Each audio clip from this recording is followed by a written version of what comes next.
KUAMFM, Hagaya, Guam. You're listening to The Link with Chris and Sabrina on Breeze 93.9.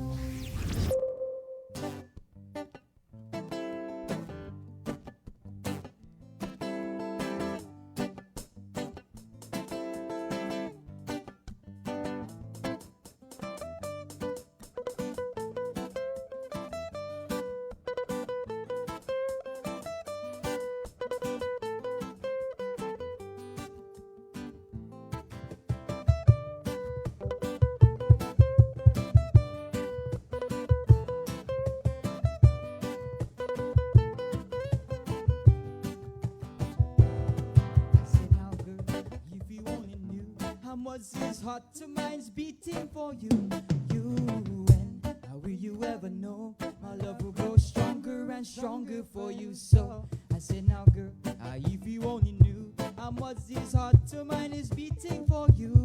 I said, now and how will you ever know my love will grow stronger and stronger for you? So I said, now girl, I can't help to say that I love you from the bottom of my heart, yes. There is no other girl that can challenge you, no way.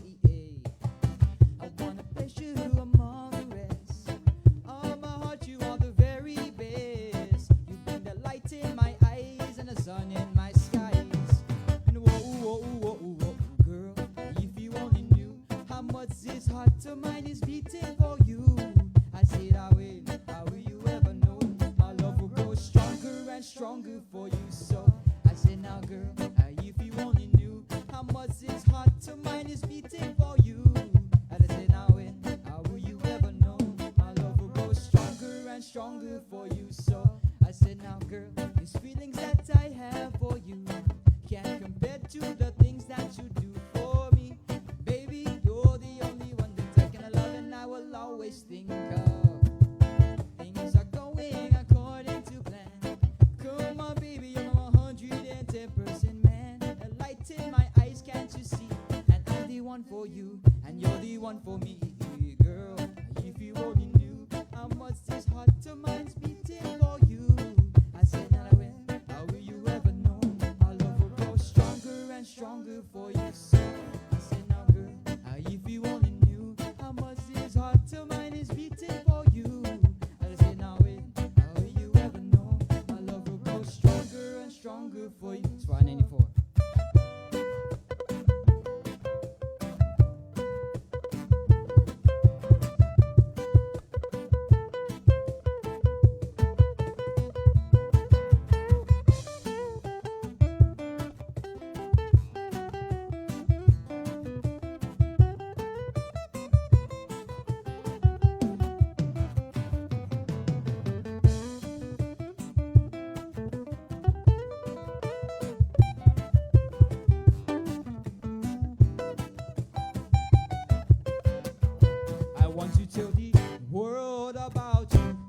To tell the world just what you can do, 'cause you turn my gray skies back to blue.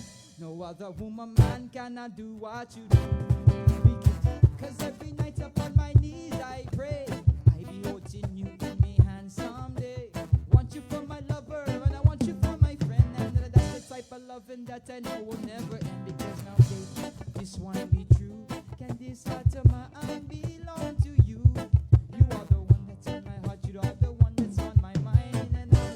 lover, if you be my sweetie pie. I say, now girl, if you only knew how much this heart of mine's beating for you.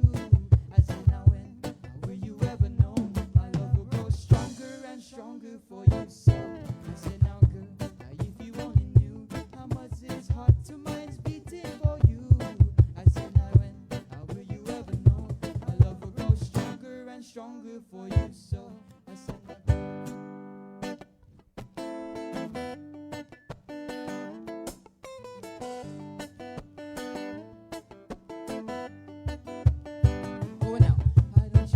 naughty, be my naughty girl.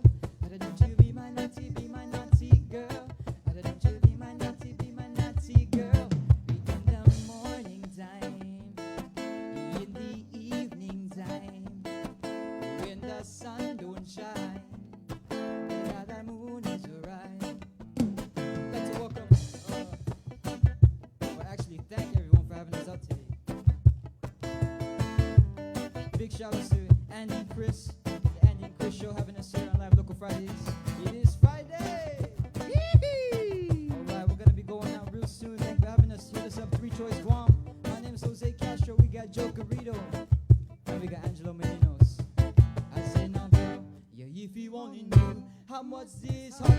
is beating for you. I said, now when will you ever know my love will grow stronger and stronger for you? So The link. Join the conversation now with Chris and Sabrina. Call 637-0094. Breeze 93.9 FM.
Every choice that we make, every bridge that we break, every breath that we take, every morning we will. No, it's not to be taken so lightly. So get up on your feet, my friend, and skank to this reggae rhythm. Get up on your feet, my friend.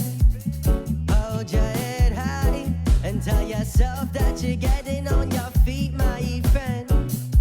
Then he stood up on his feet. Ooh.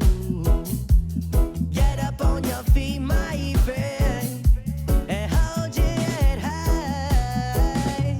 Tonight we'll listen to Bob Roots reggae lullaby.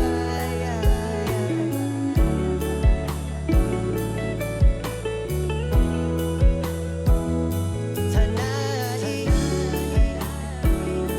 we'll listen to Bob Roots reggae lullaby.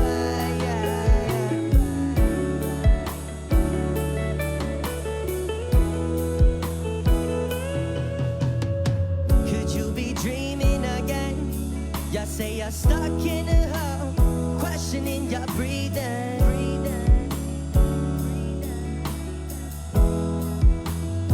They'll ask who's to blame, as if it were possible to rewire your brain.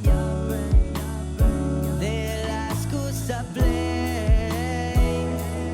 Well, every choice that we make, every bridge that we break, every breath that we take, every morning we will. No, it's not to be taken so lightly.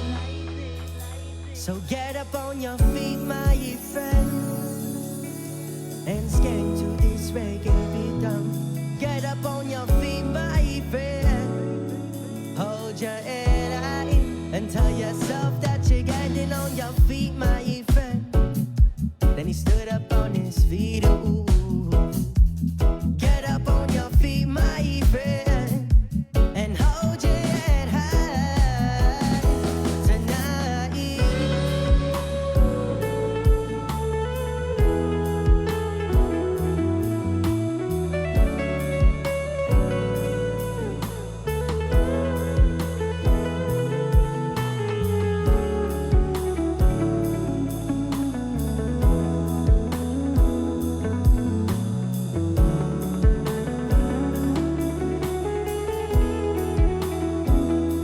tonight.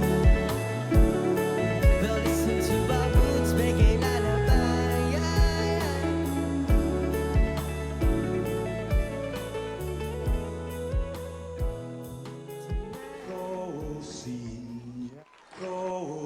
Rosinha uli die sombranzelten maak et zu te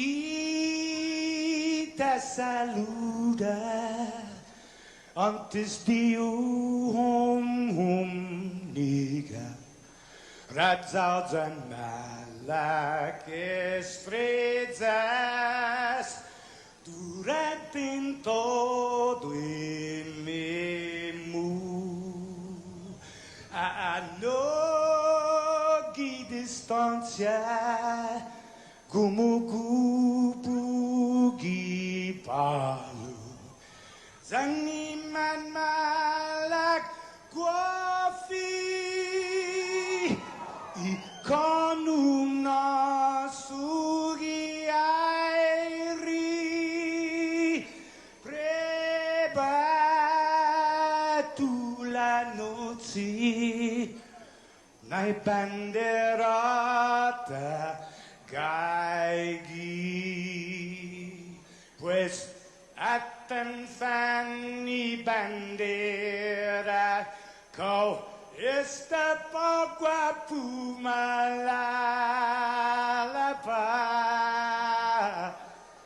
gilo tanu man libri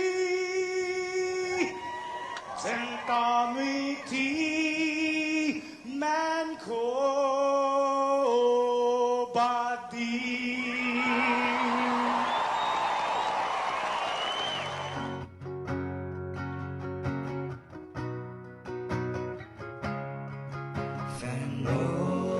Chamoru Puritanosa Kantai Matunonya Gitoru Iluga Paraiona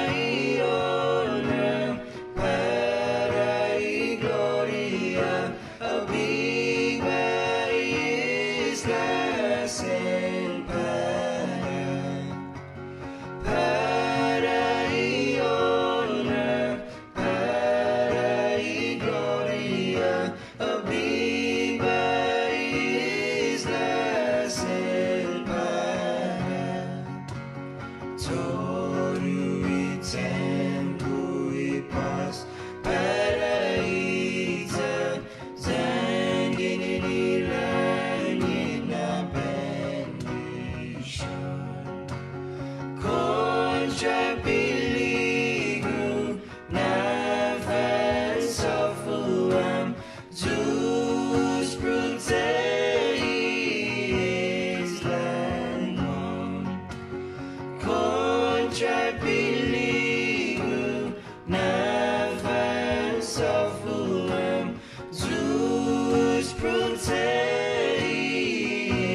times I wanna say what's on my mind, but I didn't.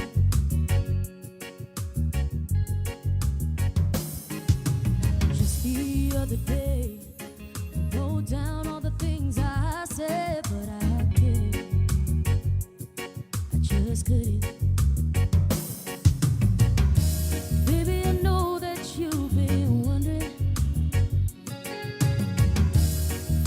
Oh, so here goes nothing.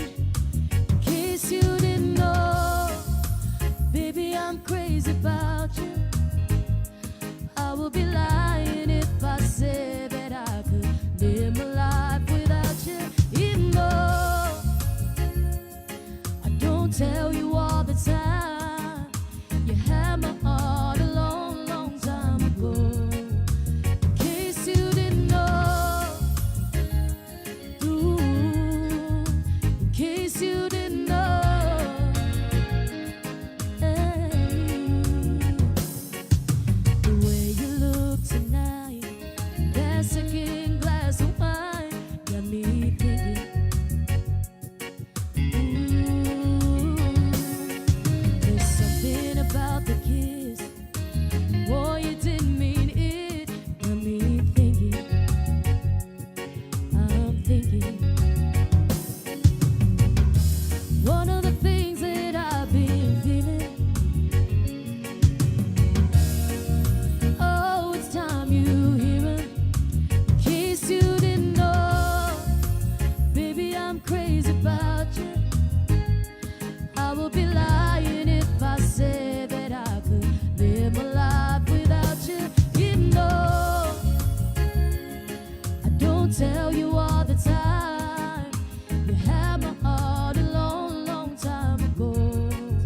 In case you didn't know, you got all of me, and I belong to you. You're my everything. In case you didn't know, baby, I'm crazy about you. I would be lying if I said that I could live my life without you. 'Cause even though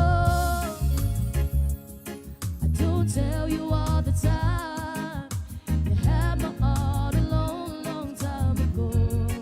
In case you didn't know, ooh, in case you didn't know, in case you didn't know, ooh, in case you didn't know.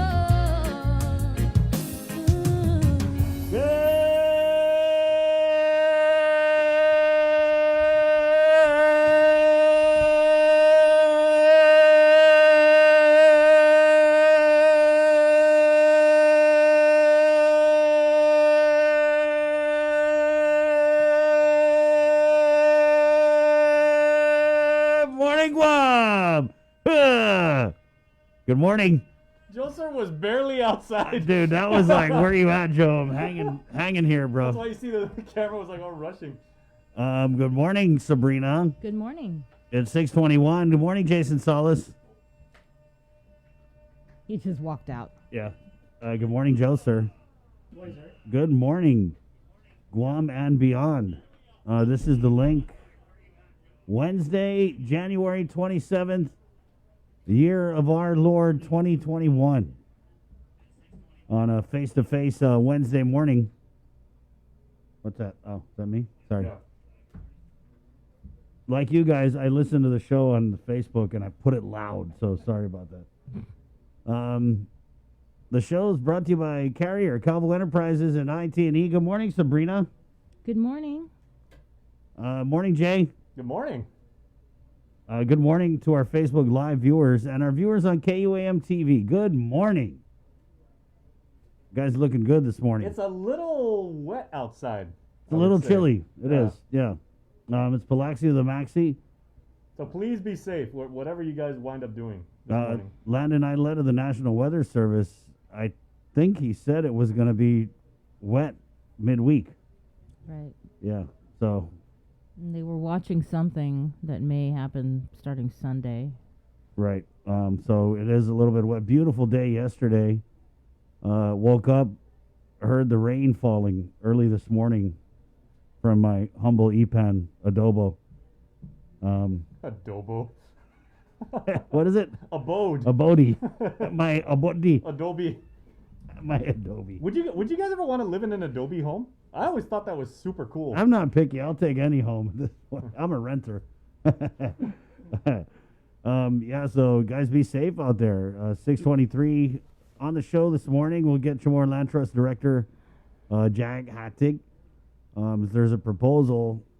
This always comes up every few years. Is somebody wants to do something at Epal Point because it's such a prime piece of property in the government of Guam inventory, and this year is no different.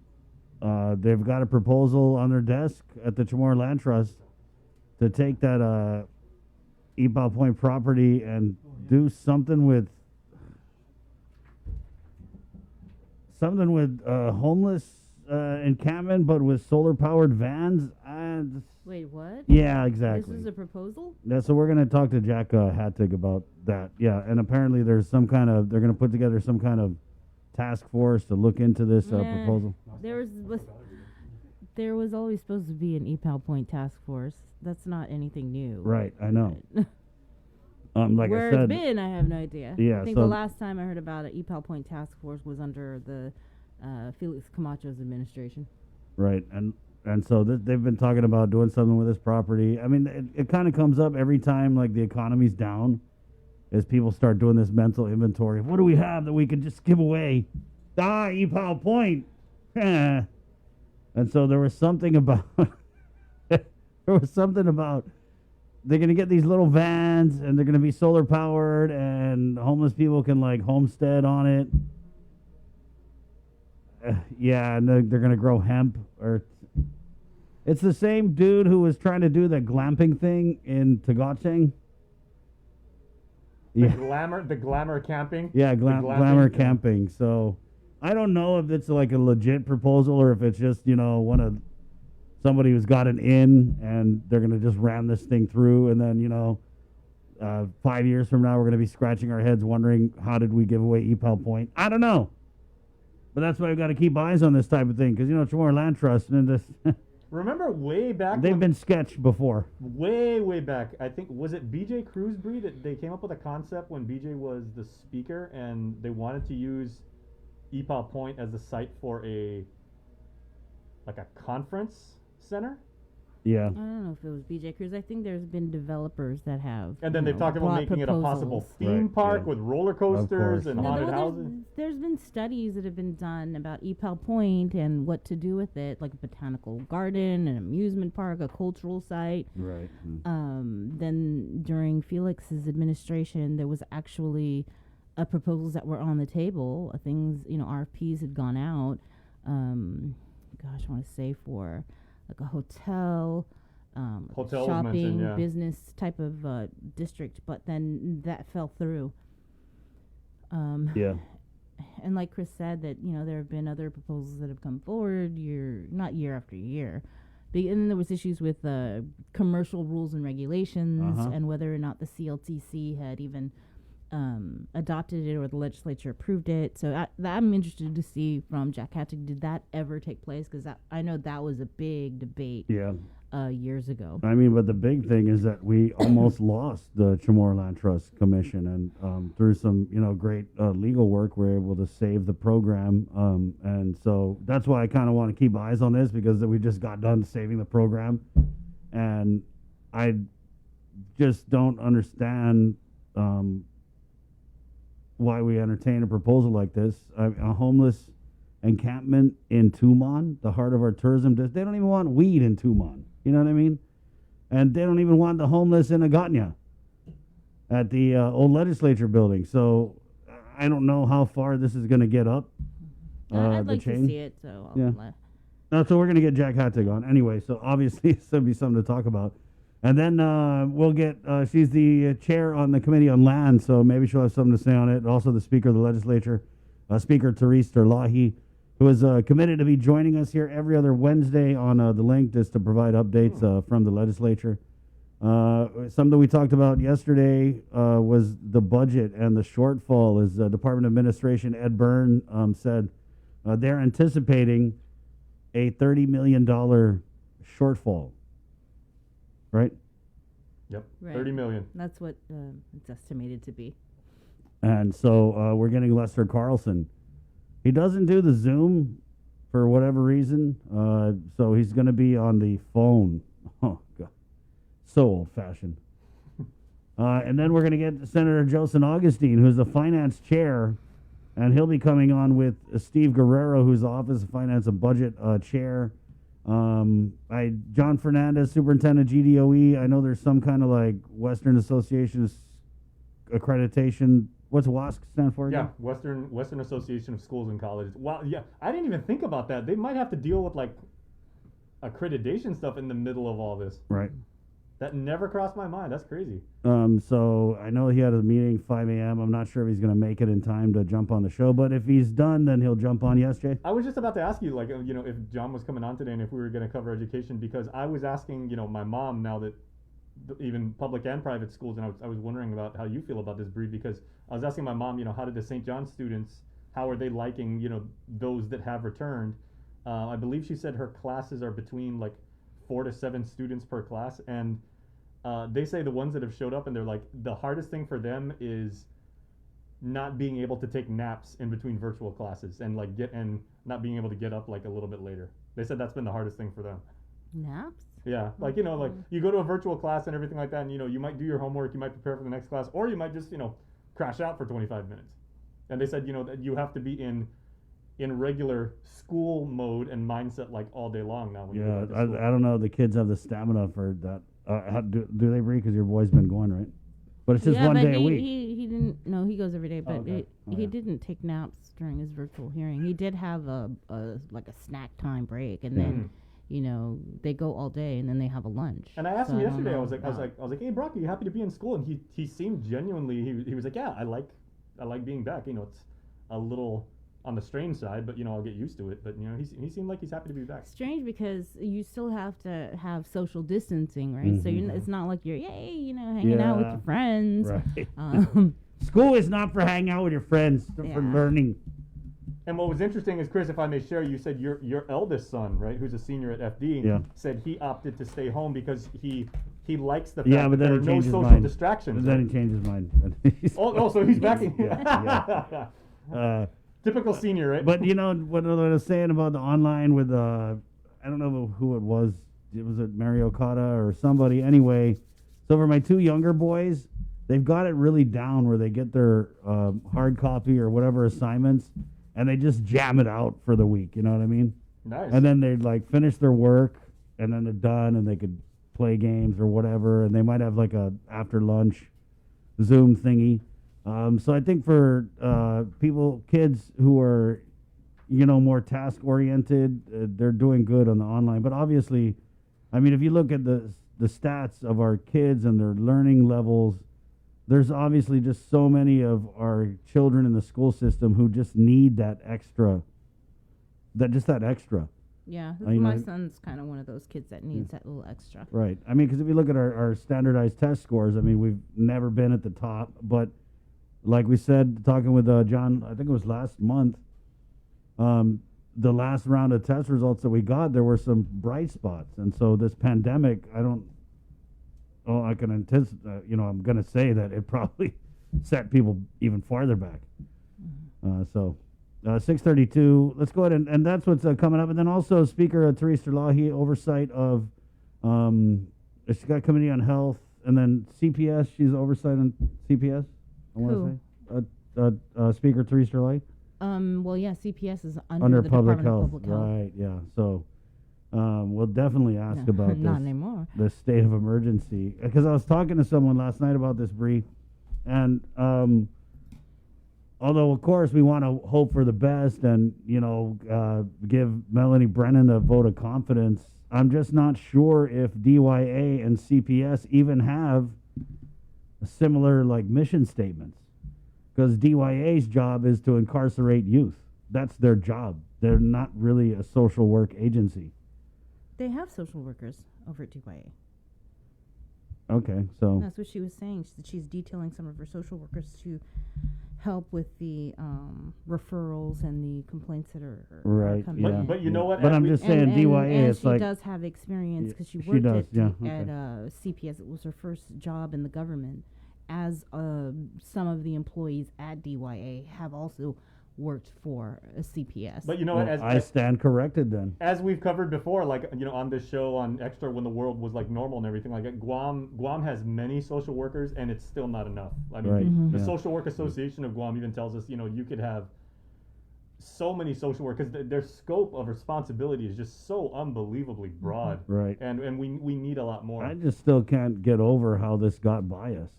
I mean, how is it like we went into pandemic in March, and now in January they're saying, "Oh my God, what about the kids in CPS?" I mean, was just no one paying attention, or saying it's a big well, you know, oversight? right? I know exactly. And public health has been dealing with the Yeah, pandemic, and you're Mhm. right. How could nobody have known anything? right. Yeah, because I mean, we were just like, it was left field, the announcement. No one saw this coming. I mean, Lieutenant Governor had kind of mentioned, and I didn't even think about it. You know, with no school in place, a lot of these kids who are in these situations where they're being abused aren't going to that school setting where maybe a nurse or a teacher might notice something, not just off with their appearance or bruising, but off with, you know, their state of mind, depression, all those kind of things. And so, God, 8 months, and only now I just don't even know.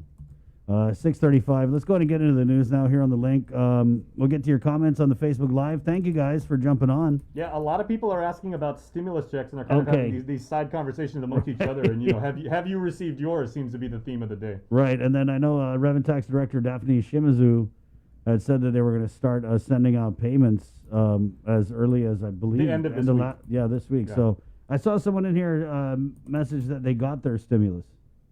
Oh, congratulations. Or their stimmy, as the kids are saying. Is that what they're calling it? That's what they're calling it. When I get my stimmy, I get my money right. That's $600. Somebody commented that they did. Really? Yeah, up there. I don't know if they're in American states or what, but yeah. So if you have received your stimmy, or, you know, you have any tips or advice and everything like that, by all means, throw it. I'm still kind of salty that I'm not getting a stimmy, because I know Congress's intent was to give us the money. But if you didn't file in 2019, guess what? You're getting a tax credit. So I guess me and Joseph are the only people who didn't file in 2019, because I really thought that there was going to be a lot of people, talking about this, because the congressional guidance clearly says if you don't have a 2019, they're going to use 2018. But that's not what's happening here on Guam. 6:36. Like I said, we'll get into the news now with the very latest from the KUAM news team. Good morning, Sabrina Salas Matanani. Off today, everybody. Governor Leon Guerrero will be speaking today before the Guam Chamber of Commerce during their first virtual meeting of the year. The governor is scheduled to address the island's business community on Guam's economic outlook and her vision for economic diversification. The chamber meeting is scheduled for 11 a.m. Make sure to check out our Facebook page, as we will be streaming that virtual meeting live. Guam recorded 12 new COVID-19 cases out of 570 tests from Monday. Our current COVID case count since last March is now 7,566, with 129 deaths, 102 active cases, and 7,335 recoveries. There are 11 coronavirus admissions in island hospitals, with 2 patients in ICU, 1 on a ventilator. Guam's CAR score is now 0.5. Meanwhile, the Vaccine and Antiviral Prioritization Policy Committee, or the VAPPC, has approved the expansion of Phase 1B individuals, those are essential workers and individuals 75 years of age and older, to include licensed child care center workers. Public Health will be communicating with these individuals, providers, to schedule their employees for vaccination. In addition, the VAPPC has also expanded the qualification of Phase 1C. These are first responders, other essential frontliners, and those age 60 and older, to include patients being discharged from the Guam Memorial Hospital and Guam Regional Medical City who are diagnosed with at least one comorbidity, regardless of age. Today through the weekend, multiple vaccination clinics are being held, and for the schedule, you can go to our website. And with more news, here is Peter Santos.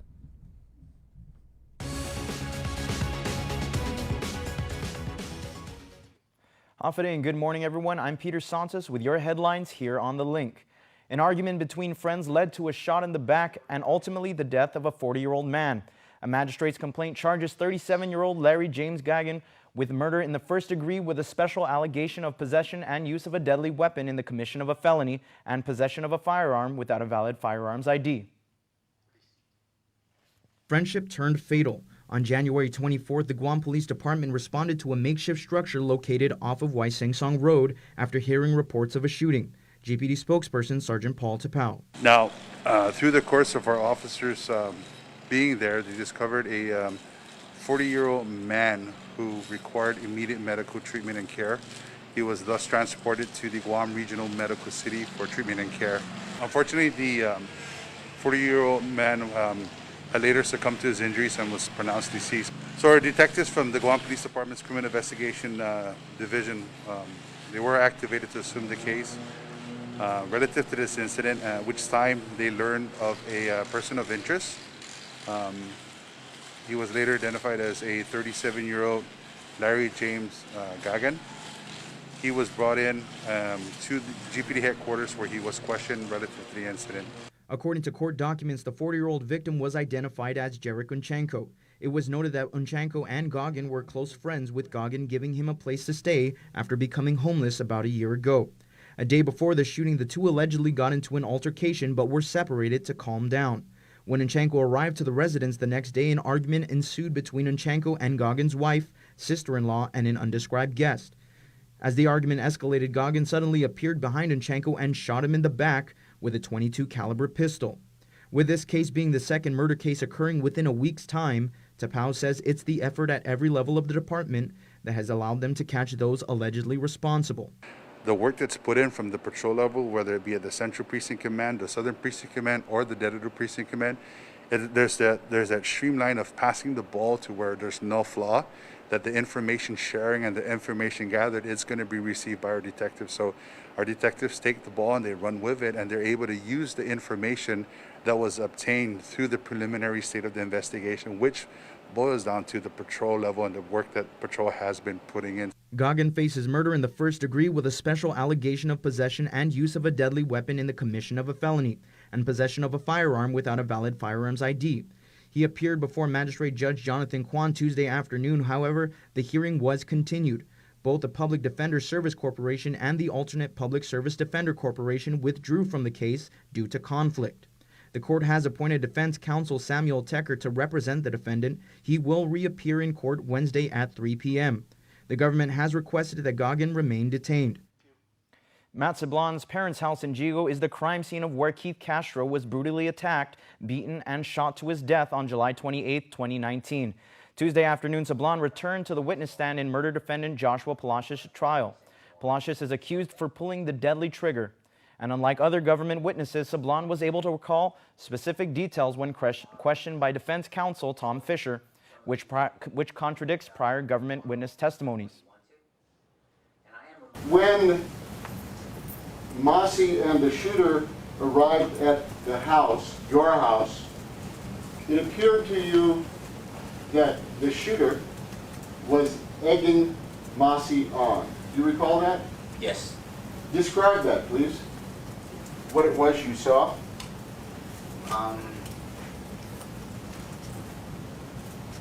I saw and I heard him say, "Keep on, Moss, keep on." He actually said Moss? Yes. Okay, so it was was it your impression then, sir, that the shooter knew Mossy? Yes. Was it your impression, sir, that Mossy and the shooter were working together? Yes. As we reported, co-character in the case Thomas Taitano, also known as Mossy, pled guilty to aggravated assault for striking Castro with a baton.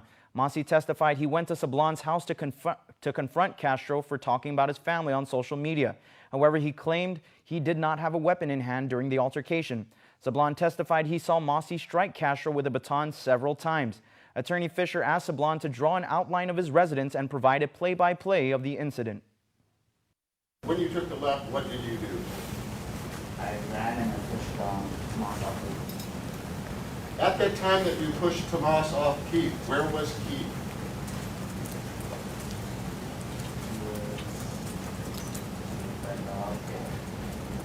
Okay, let me clear. Sorry about that, sir. Was he seated or standing? He was more crouched over. Okay. Could you illustrate with your own body what it was you saw? All right.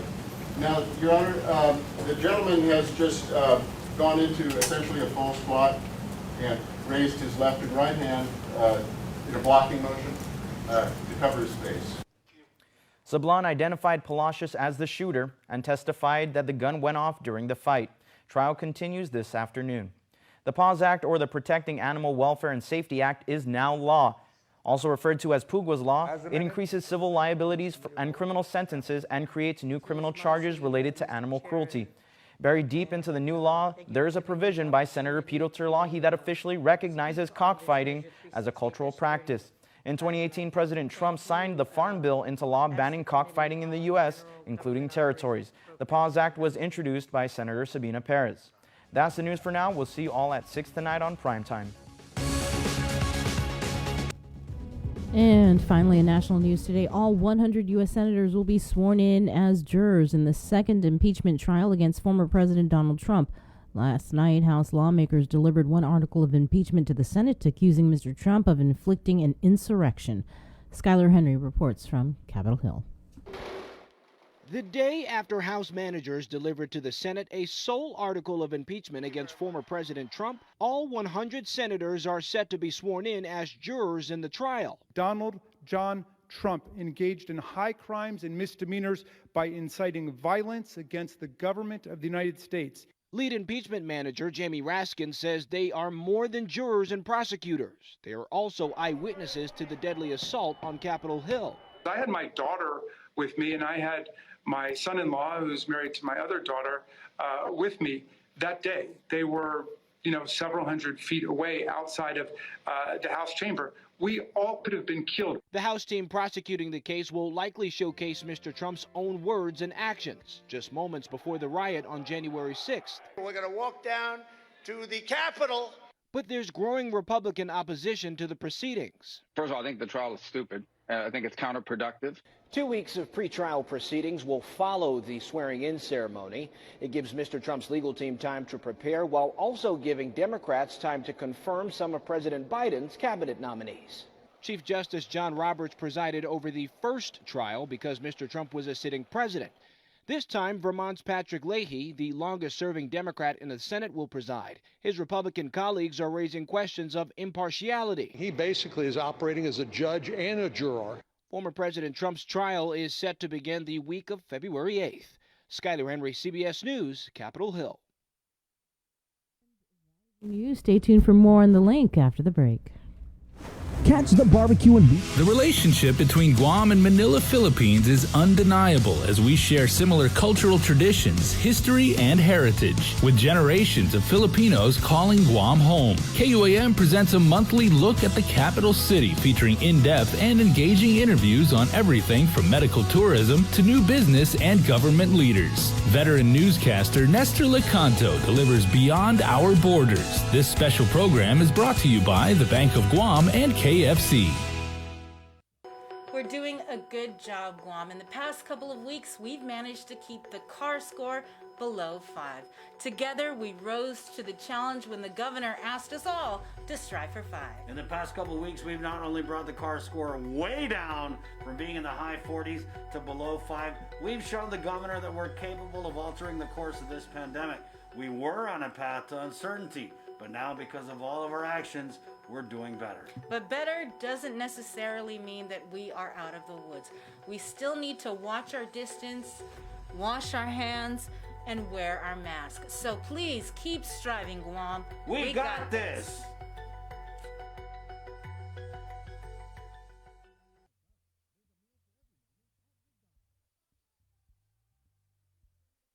GU Self-Storage, conveniently located near the Harmon McDonald's. We offer affordable rates, online payments, and auto bill pay for your convenience. Plus gate access daily from 6 a.m. to 9 p.m. Call us today at 648-7867 for more information.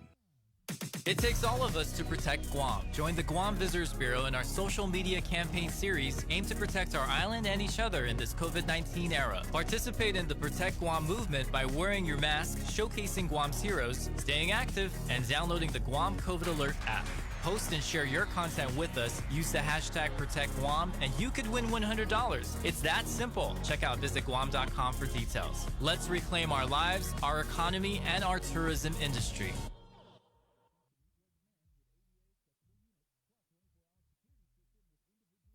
You're watching The Link with Chris and Sabrina on TV 11. Stick around because we're next on CBS This Morning.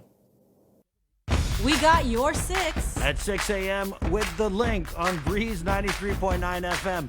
Bree and I connect you with all the latest news and information you need to know to start your day. Then check back with Guam's news leader at 6 p.m. for the day's top headlines with KUAM News Primetime. From 6 a.m. to 6 p.m. and everything else in between with KUAM Digital, we got your 6.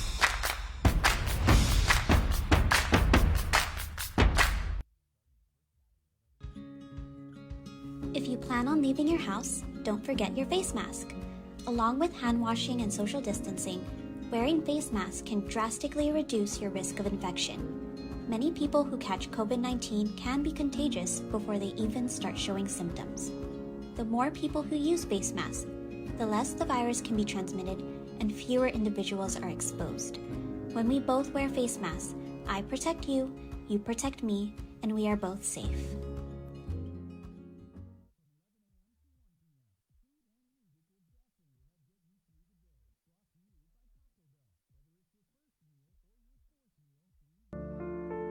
These are some of the signs that someone is thinking about suicide. Talking about wanting to die, excessive guilt or shame, and feeling like a burden to others. Feeling empty, hopeless, trapped, or having no reason to live. Feeling extremely sad, anxious, agitated, or full of rage with unbearable emotional or physical pain.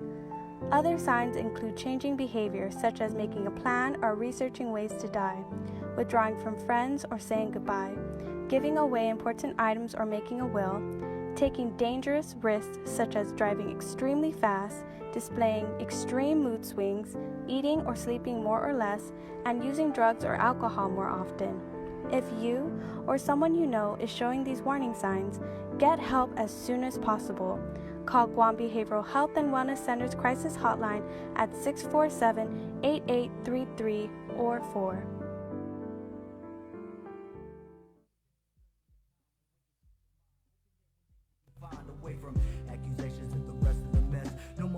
Get in the way of this painful test for the rest of the time. We could just spend it together, telling stories, making love. You name it, baby, whatever, anywhere that this strikes. You're still the light of my day, the warmth of my soul. I said the cool in my shades. You my love, you my mate. Together taking on fate, me and you like Bonnie and Clyde taking over the state. So till the day that I'm rested, and you got to move on. Promise me one thing, you're gonna be strong. I love you.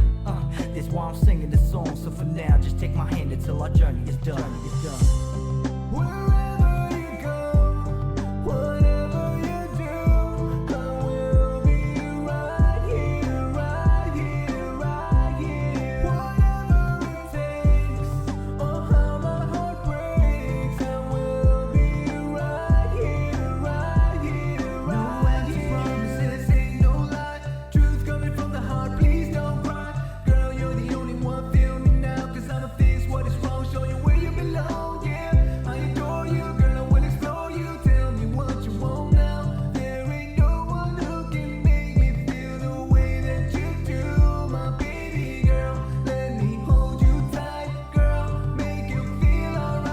Girl. You're the only one I'm waiting for you, girl. Let me hold you tight, girl. Make you feel alright, girl. You're the only one I'm waiting for you. Wherever you go, whatever you do, I will be right here, right here, right here. Whatever it takes, oh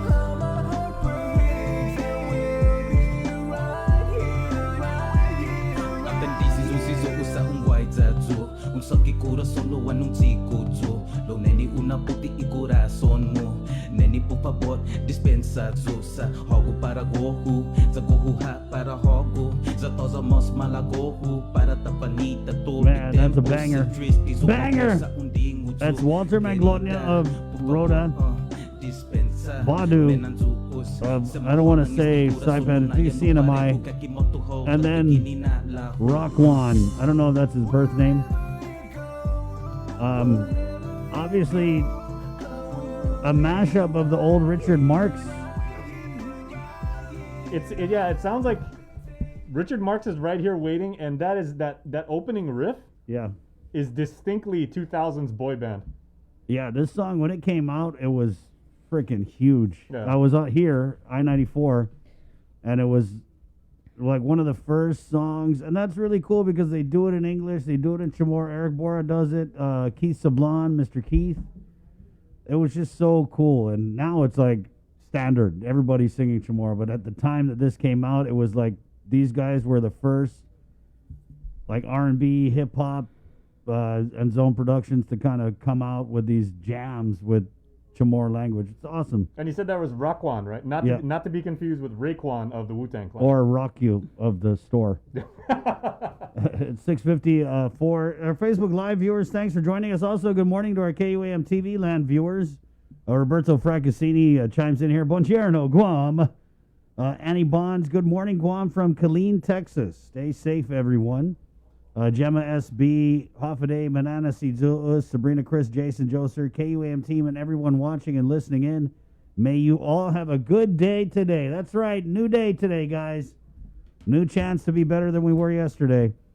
Bev Test J, Solace, right? Hoffaday, Family, and KUAM, and to our brothers and sisters in the Marianas and Micronesian Islands. Ruth Pablo Gagnon, Hoffaday, Guam.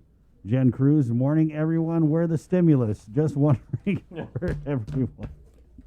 Yeah, that's the big question. That is, right? I messaged Daphne to find out if they're doing direct deposit. We know that she had said that they were going to be sending out payments. Their plan with Department of Treasury was approved. And it's a $600 stimmy. Julie Gogui writes, good morning, para todos. Agnes Galimba, good morning, team. Ken Guerrero. In case you didn't know, Mike Jose Castro still has not been found. 3 months already. We're going to reach out to his mom and get her on hopefully tomorrow. I know that last week I tried to get her on, Bree, but she told me that she was going to be meeting with some detectives from the Guam Police Department. They were going to give her some, I don't know if it was just a meeting or if there's new information. But with that homicide, there's 2 homicides actually. With the homicide Andrew Castro, that meeting was postponed, and she hasn't got a date on when she's going to meet again. But I want to bring her on because somebody out there has to know something. You know what I mean? Also, Thea Baza writes, good morning, KUAM crew. Betty Duque, any news on the stimulus? Jan Iran, Fega Buenas, good morning. Happy Wednesday. Jack Larimer, good morning, Sabrina, Chris, and Jason. Have a great show. Hey, Jack. Betty Duque, will you guys be knowing anything about it besides the PUA, the stimulus? Yeah, so the stimulus, like we said, Daphne Shimizu had said they're going to start sending out payments, so check your mail. I just shot her a message about if they're doing direct deposit. Because remember, she had said it was the first time in Guam history that they'd done direct deposit for tax refunds. Yeah, so it's 6:57 here on the link. Good morning. January 27th, it's a Wednesday. Let's head into the KUAM News Zoom room where we have standing by. He's the director, executive director, general manager. I don't know. I forgot what they call you over there. Administrator. Administrator. There you go. The Chamorro Land Trust, Jack Hatton. Good morning, Jack. Half a day. Good morning, Chris. Good morning, Sabrina. Good morning, everyone out there in Guam. It's been a while. We haven't seen you since last year. I know, right? Man, it's just like yesterday, maybe. So we wanted to do a little catch up with you, but I guess just right off the bat, I'd read about this proposal that was in front of the CLTC. This is relative to the EPAL point. Something with, I have to laugh because when I was trying to explain it to Sabrina, she was like, huh? And I think that's kind of like the whole thing's like, huh? But it's something to do with solar-powered minivans being used for homesteading and ranching for homeless on Epal Point, and then there was also something about growing hemp. But I'm pretty sure you can explain it a little bit better, Jack, so go ahead. Okay, thank you. So last week at the CLTC monthly meeting for January, we received a proposal from initially Pacific Human Resource Services and Manja Nirvana. These are nonprofit groups, and basically they wanted to establish a housing community. It's something that is a little bit different, obviously, like you mentioned. They're using vans that have been repurposed. They're not drivable, and they've been renovated, repurposed, and put out as one as like a domicile, basically, a shelter, a home. And they're proposing to construct these domiciles in a botanical setting. That's what the proposal on a piece of property that potentially can be used to farm, so that the homeless, in exchange basically for staying in the domicile, they would ranch and farm. And the farming that was done would be self-sufficient, so it would be enough for them. Then eventually they would expand into farming so that they could sell and make a little money for themselves.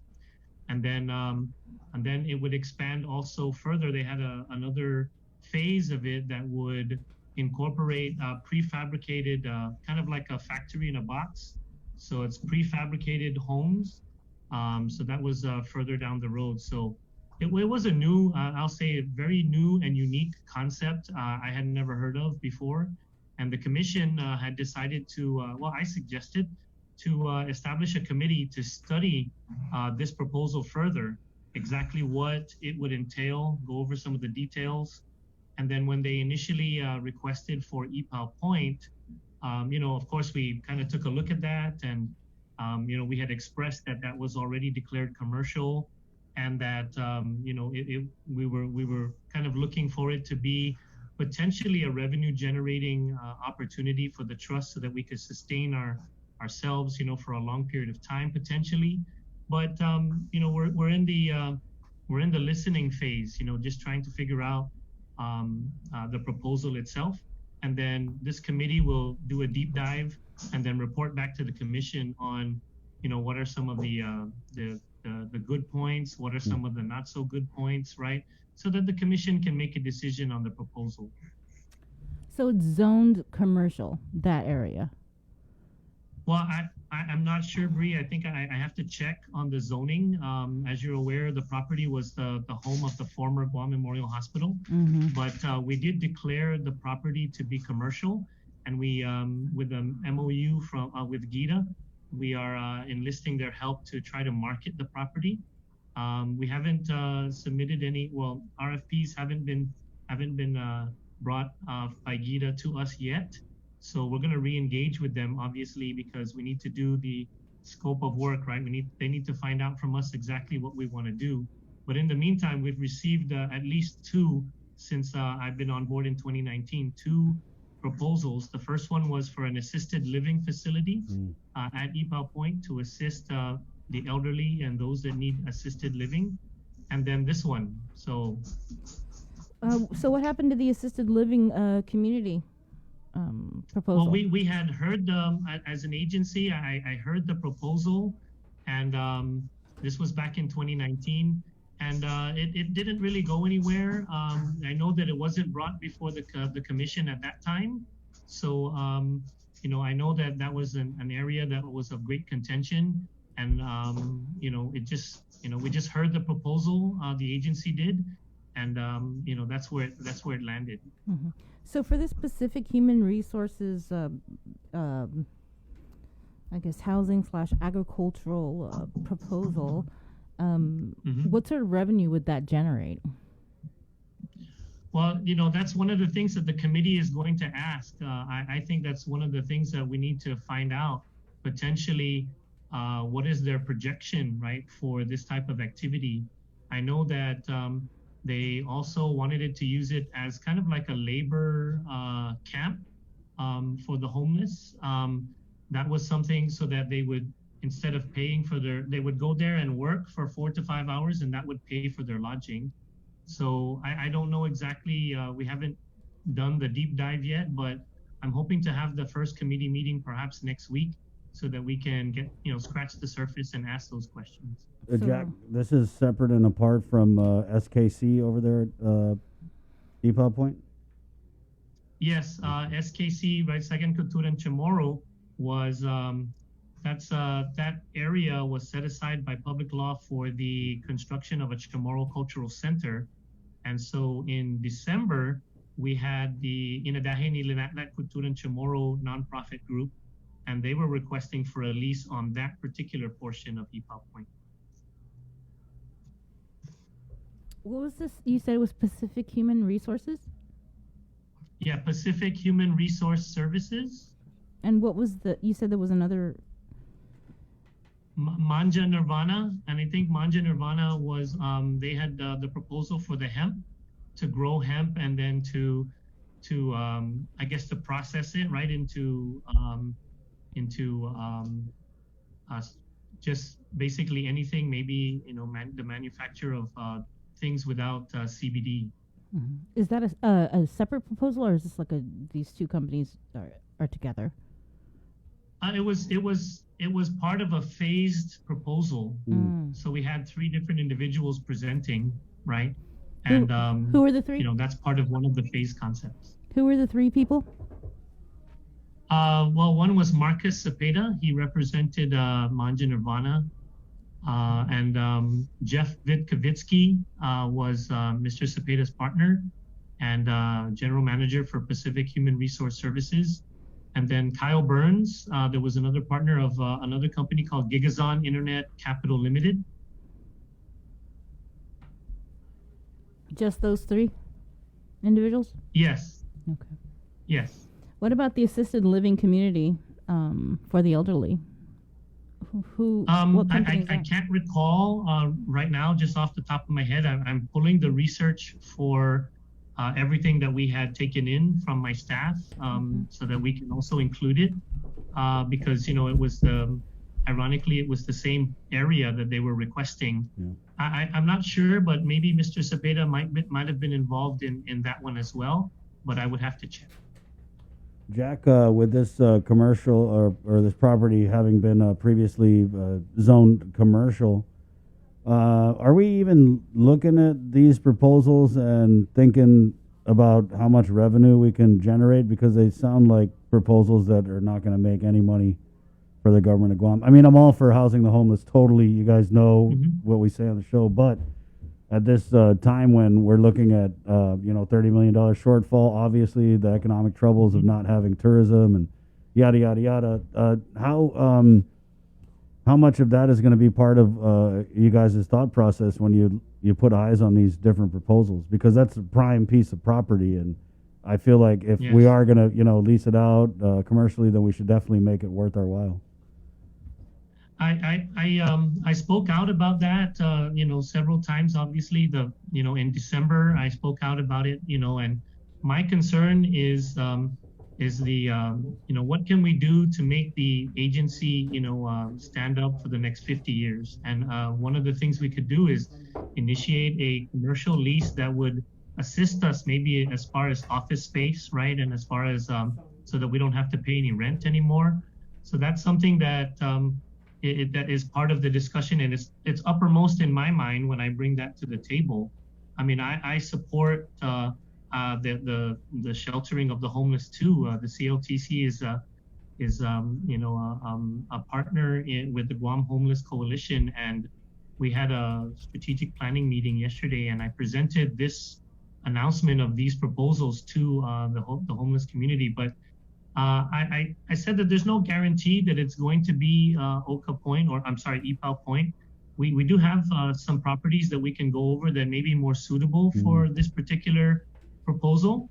But again, we're in the listening phase, and that's part of the unsolicited process, is that the trust is transparent and it listens to all proposals and does the fact finding before it does make a decision. Can you just kind of clarify is it one proposal, 2 proposals, or it's one proposal with phased in proposals? It's one proposal, but it has several phases. Okay. Yeah. Jack, there's a comment here. What about the people that have been waiting for over 22 years for their land trust properties? This is something that I remember when I did the stories on the Barragata Heights property. It kind of highlighted that certain employees and their relatives were kind of jumping ahead in the line. And I know that under Chair Pica, you guys had gone in and, just untangled everything. So I guess two-part question. What's the update on the Barragata Heights properties? And then also, what's the update on getting lots out to those on that first-come, first-serve basis?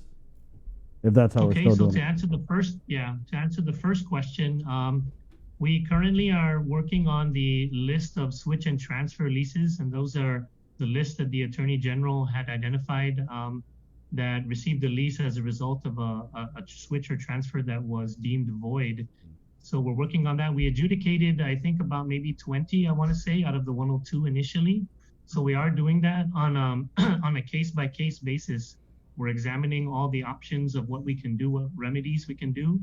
And then we're basically putting people back in line where they should have been, and then adjudicating it from there.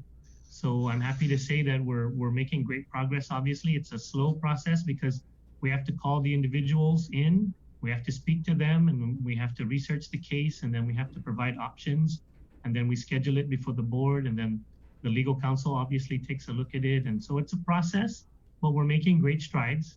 And then they approved, the commission did in December, approved the list of the first 20 residential and agricultural applicants in 1995. And so we're in the process of trying to contact those individuals.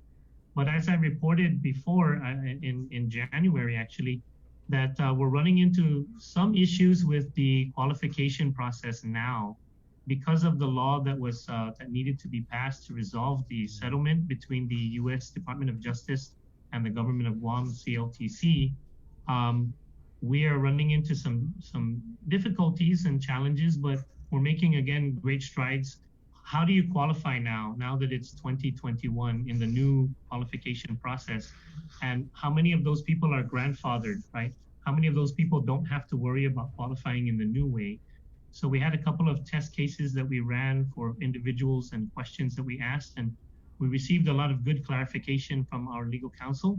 So we're proceeding forward. A lot of people are obviously not happy because the law states that leases that were issued prior to January 1st, 2021 shall be held. But then any new leases that are issued after that period, people have to qualify in the new way, which now requires them to submit more documents. And a lot of people in 1995, that applied in 95 are understandably upset that initially they thought, well, we qualify and we never got our lease, and now we have to qualify in the new way. So, we're working through those things. Can you just, what's the new way to qualify, just so everybody's on the same page? Yes. So the new qualification states that you have to, you can qualify in two ways. One, you are a descendant of somebody who owned land that was taken away by the federal government, that was acquired by the federal government between 1898 and 1968. So in that case, you would bring us your land documents, anything that you had that proved that you owned it.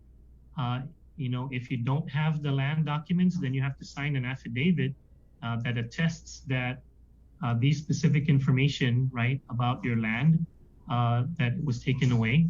And then for those that, back in the day, we didn't have a lot of formal agreements, right? We had basically gentleman handshake agreement for you to come to my land and go ahead and live there and ranch there or farm there.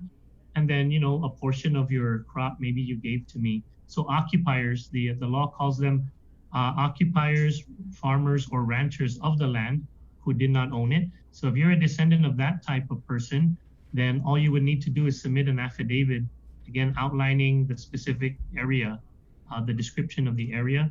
And then that would appear before the board for qualification. And then once you were granted the qualification, you were eligible for the program, and your date and time is there. And then when your date and time is up, we work with you on a parcel.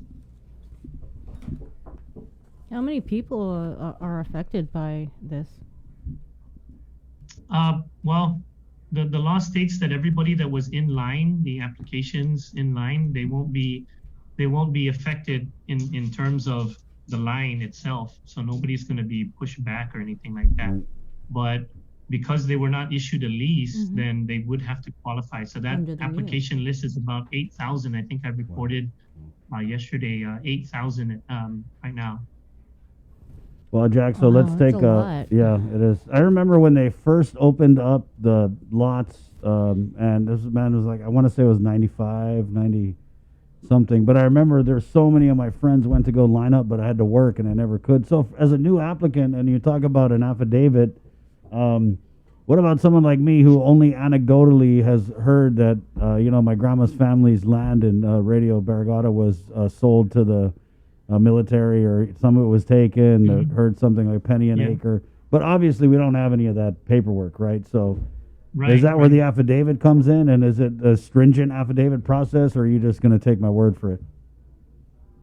That's a great question, Chris. Thanks for that. And I initially had asked that question during the settlement process. What would anybody have to do if they didn't have any paperwork? I mean, I think I'm in the same situation. I was asking my mom just the other day. I said, do we have any family members that that had land taken away? And she was like, oh, you have to check, Uncle John and Auntie Otfa, you have to check Jason Salas's family, his grandparents, right? Because I think they had some land. And I was like, oh, okay. So I guess what you should do too is take a look at the affidavit, because there are specific information, but there is an area in the law that says it's to the best of the ability, right? The best ability of the applicant to provide as much information as possible for the commission to decide whether they are eligible or not. And I don't know to what, what the standard is going to be for the commission, to decide that. I'm simply processing, the paperwork as they're submitting it. Yeah. And that's basically what we can do. I know that the staff, according to the law, the staff, the least or the research that we're allowed to do is to look into the GALC, the bond files, the John bond files, to see whether these folks may have qualified as ancestral lands, as potential ancestral lands heirs, because that's something that, is possible. We had a comment here. I was told over a year ago that they were on December 3rd, 1995. We applied on December 5th. What day are you guys on right now, Jack? Well, primarily we started at the top, and the first day was December 2nd. So we've started for the first 20 people. I believe there was a lot of people on December 2nd. That was the very first day, and we had multiple satellite areas where people could file their claim or their application. So sometimes we have people that filed on the same day, obviously, but at different areas, and their times are almost the same. So we have to put them in a priority. So basically, if your time is before somebody, then it's on the same day, then it kind of gets slotted in front of people. So we try to be, that was the process that I was briefed on when I came on board. I wanted to also ask an update. Going back to pre-pandemic, dengue fever, I remember you guys were out on Swamp Road issuing citations for people who just were not taking care of the property. I went to some properties on Swamp Road, just disgusting dump sites. You know what I mean? And I just think about these people like who've been waiting 22 years and who maybe would treat the land a little bit better.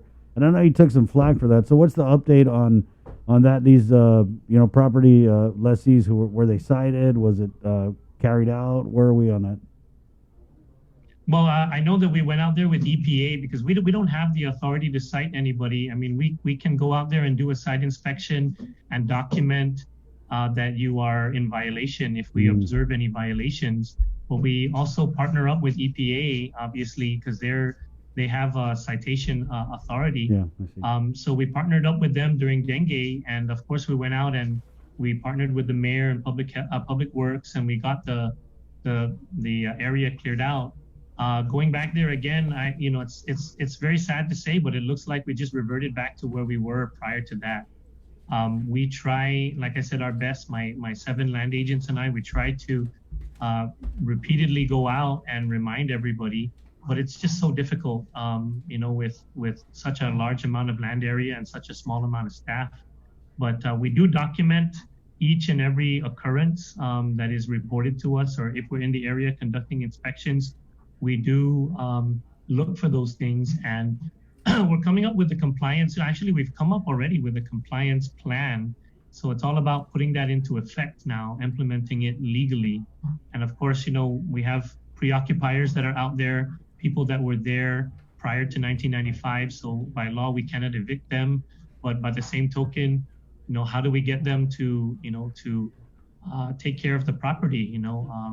So one of the things that we had talked about was requiring mandatory trash pickup. We talked about that, making sure that these new leases or the current leases, if we can add that to the responsibility to kind of help with the junk that's out there.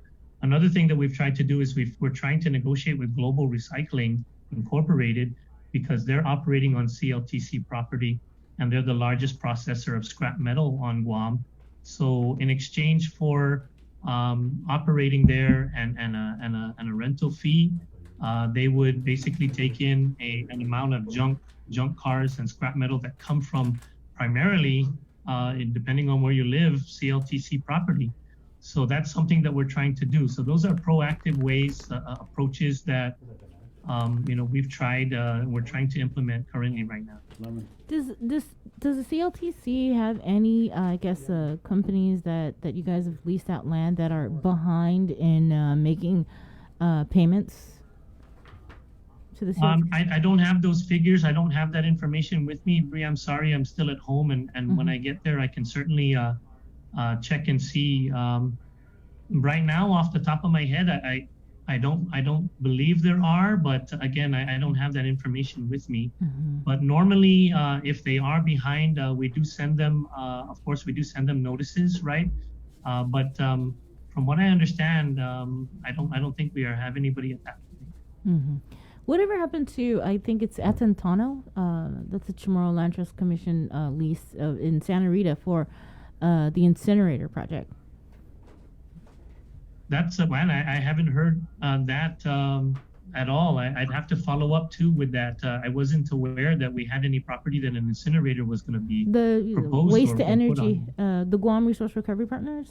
I know this has been kind of in litigation. Yeah. I remember. Whatever happened to that? Wow. Yeah, I remember. Someone was being taken to court. I think it was Wadgi or somebody.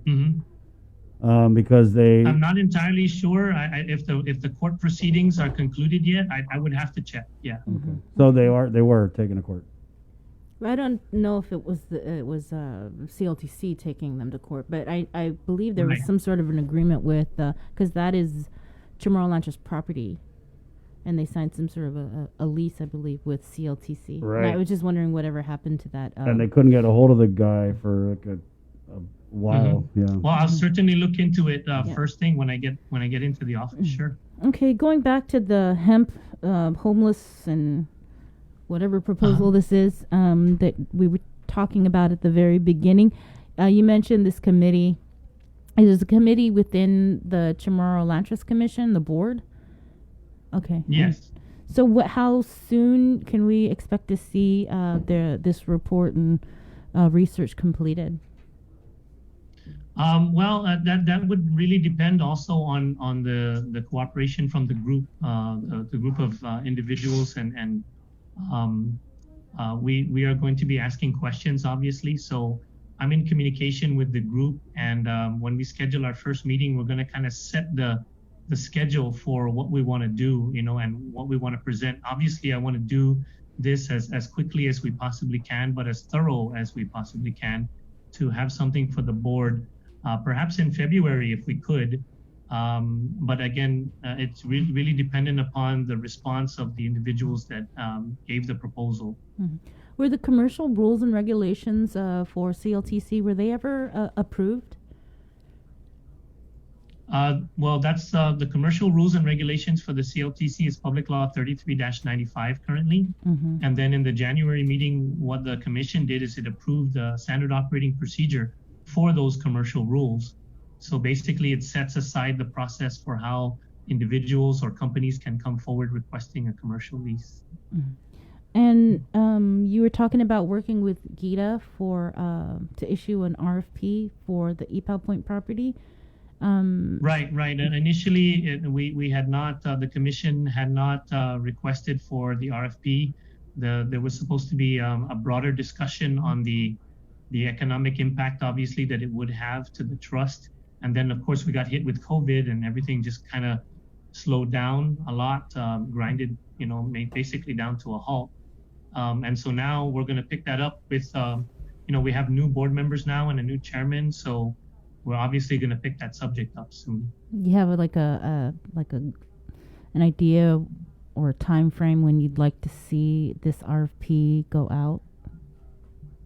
As soon as we get, information from our partners at Gdoe on what we could possibly do, and then develop our own, the commission should really develop its own, idea about what it wants, because that's what Gdoe is going to request from us. They're going to ask us, well, what do you want to see there? What do you intend possibly to be there? And then, of course, the commission's going to give that information. As I said before, just advising the commission is that it's a commercial property that could possibly, be something that could set us up for a very long time. And I would like to see that, during my time here at the trust, to know that the next 50 years, possibly, they don't have to worry about rent or all that other good stuff. Obviously, I want to see. Mm-hmm. I was reading like a old story about how the property was donated by the Paris family to the Chamorro Land Trust Commission with the hopes that some sort of medical facility, possibly even a hospital, would be built in that area. Is that something that has to be done, or it's just something that the Paris family had hoped would be put there, or is that something that CLTC is looking at, maybe because the governor, she's already indicated she wants a new hospital? Mm-hmm. Is that something? Well, I'm not entirely sure whether it's something that we have to do necessarily. When it was conveyed to the government of Guam and then placed within the trust inventory, so that's something that we would have to consider. You're right. We would have to consider whether that would be something that is binding legally for us. Mm-hmm. How many acres is the EPAL Point? EPAL Point. Confused. Wow. I want to say, like I said, I could pull it up if I was at the office. I'm really sorry, but gosh, we cut that property up a little bit, legislatively, for the Saigon, Couture, and Chamorro, and then they set aside some of it, and they broke ground for the Naftan Minanyata, the shrine.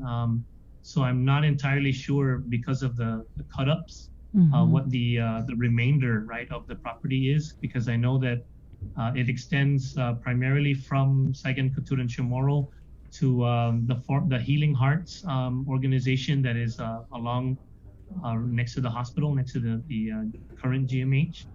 So I can definitely get that, but I know the property was reduced in size by legislation. Mm-hmm. Okay. So, but if you had it your way, you would hope that it would be some sort of a revenue generating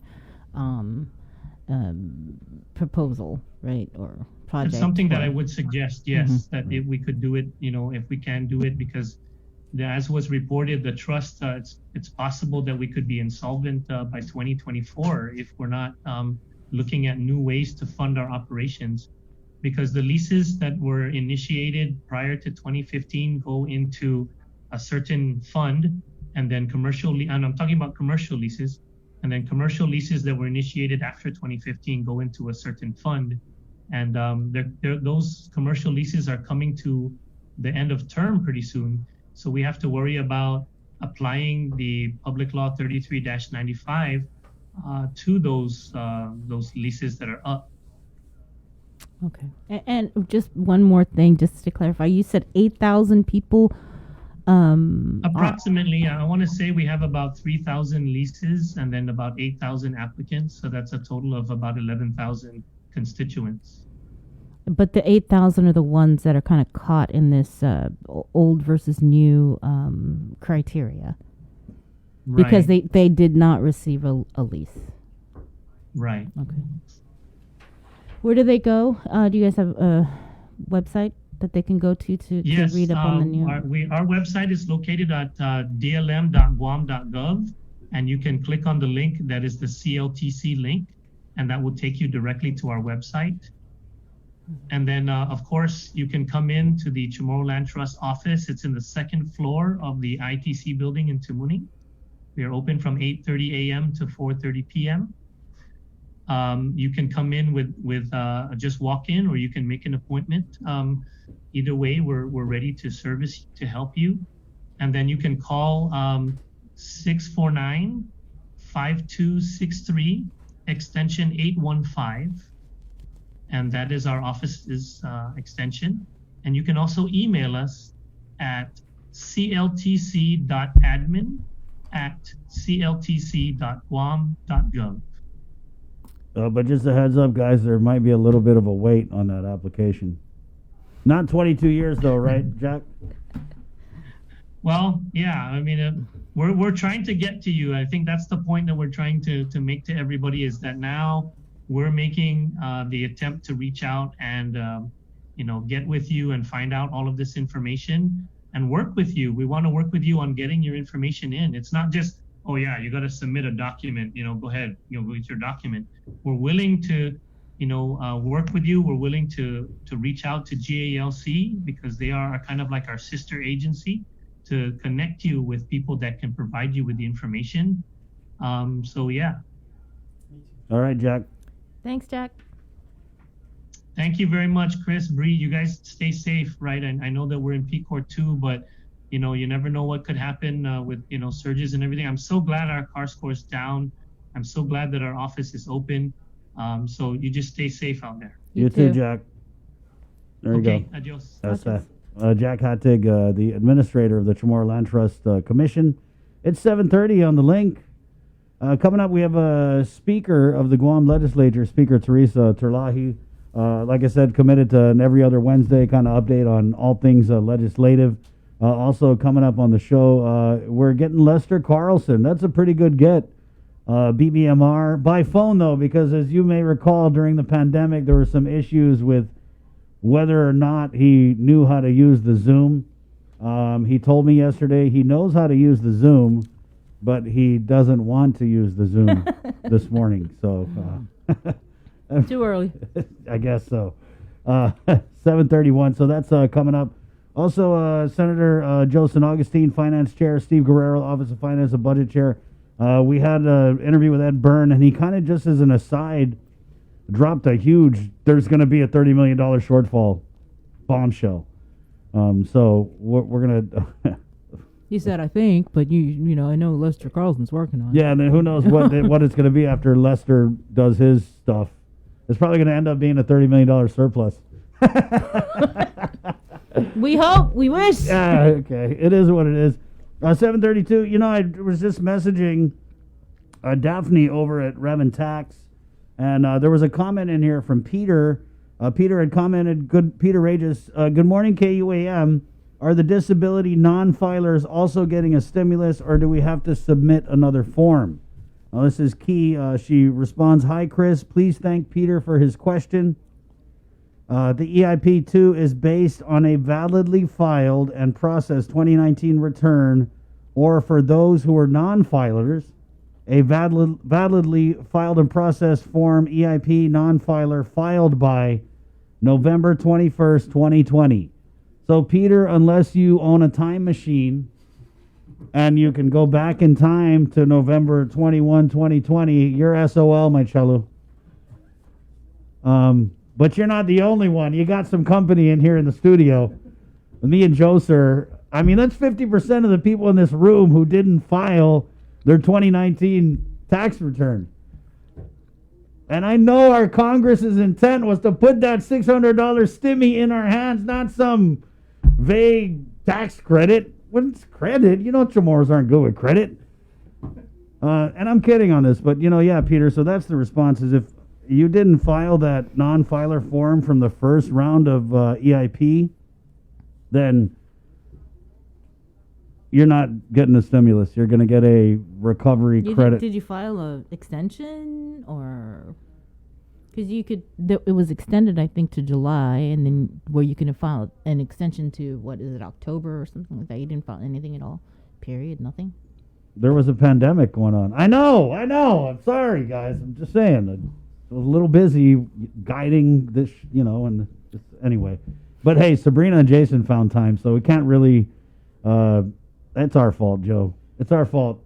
I'm just saying I know our Congress's intent, that's all. And it's a $600 stimmy. So we'll try and get Daphne on to kind of talk about that. But, there was also a question about direct deposit and whether or not these stimmy payments are going to be paid electronically. They are not. Daphne writes, we are paying by check. So have they already started? Because we do have this person in here who said that their sister or somebody had received a check. Right. Well, I know that when we had interviewed her, Jay, she said that they were going to start issuing payments this week, right? At the end of the week. Yeah, issuing payments at the beginning of the week. So you would assume, because of what we know from Daphne and from Ed Byrne and everything like that, cutting the checks, usually takes about at least a day. So right. you would assume that they've begun the process of getting them, yes. Preparing them. Okay, so I did message her. There's just a whole, and then other news that I just kind of... Because people are going to their mailboxes and waiting and looking and checking. So. Yes, that's right.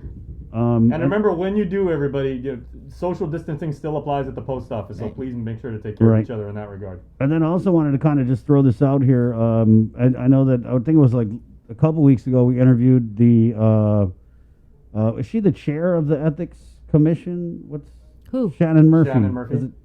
She's the head of the Ethics Commission. Okay. And last time we interviewed her, they had put a help wanted ad out for an executive director of the commission. And Shannon was messaging me yesterday that they've actually selected that individual. 4 people filed, but it will be announced by the governor's office. So they've already pretty much made their pick.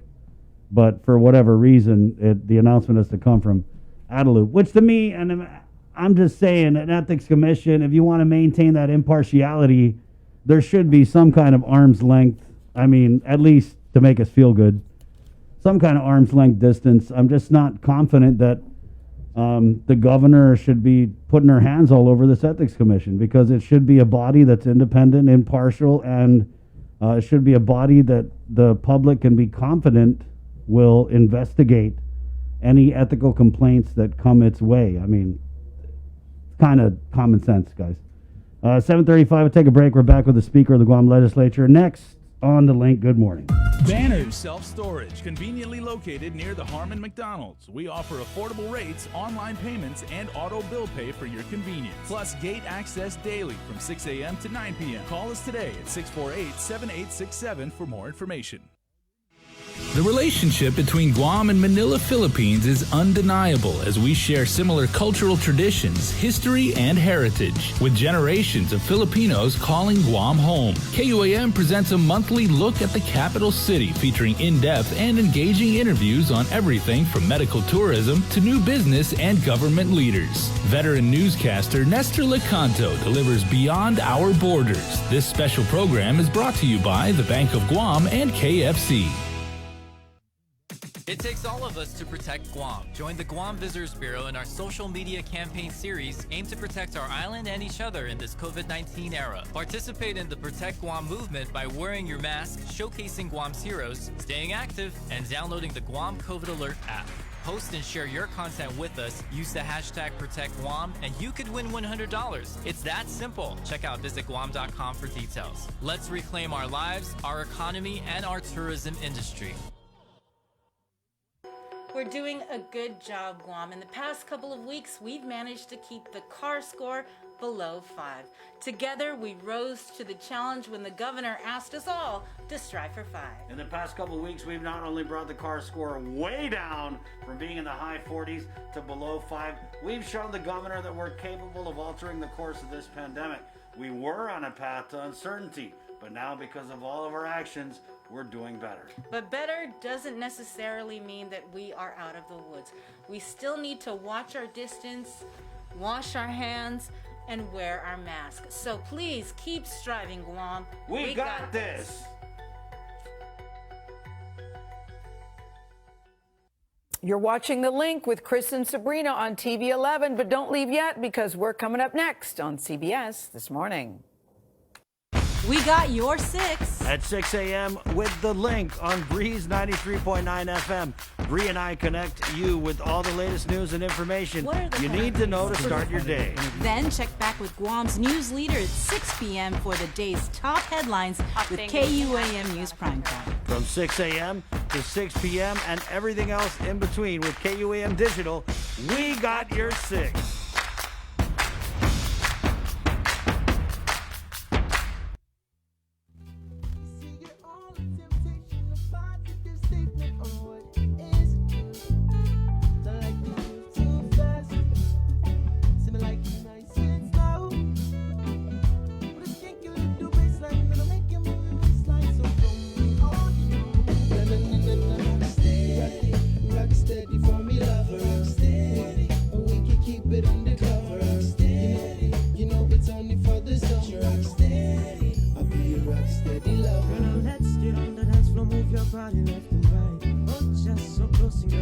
Just so tight, feeling on your girls and all over your waistline. Show you how I'm feeling tonight. Girl, you know you got me in the trance, so hypnotized by the way you dance. Oh, you got me feeling like I have no chance to be your one and only romance. So for now, I'll rock steady for me, lover. Rock steady, we can keep it undercover. Rock steady, you know it's only for the summer. Rock steady, I'll be your rock steady lover. Rock steady for me, lover. Rock steady, we can keep it undercover. Rock steady, you know it's only for the summer. Rock steady, I'll be your rock steady lover. Steady, steady, steady, steady. Steady, steady, steady, steady.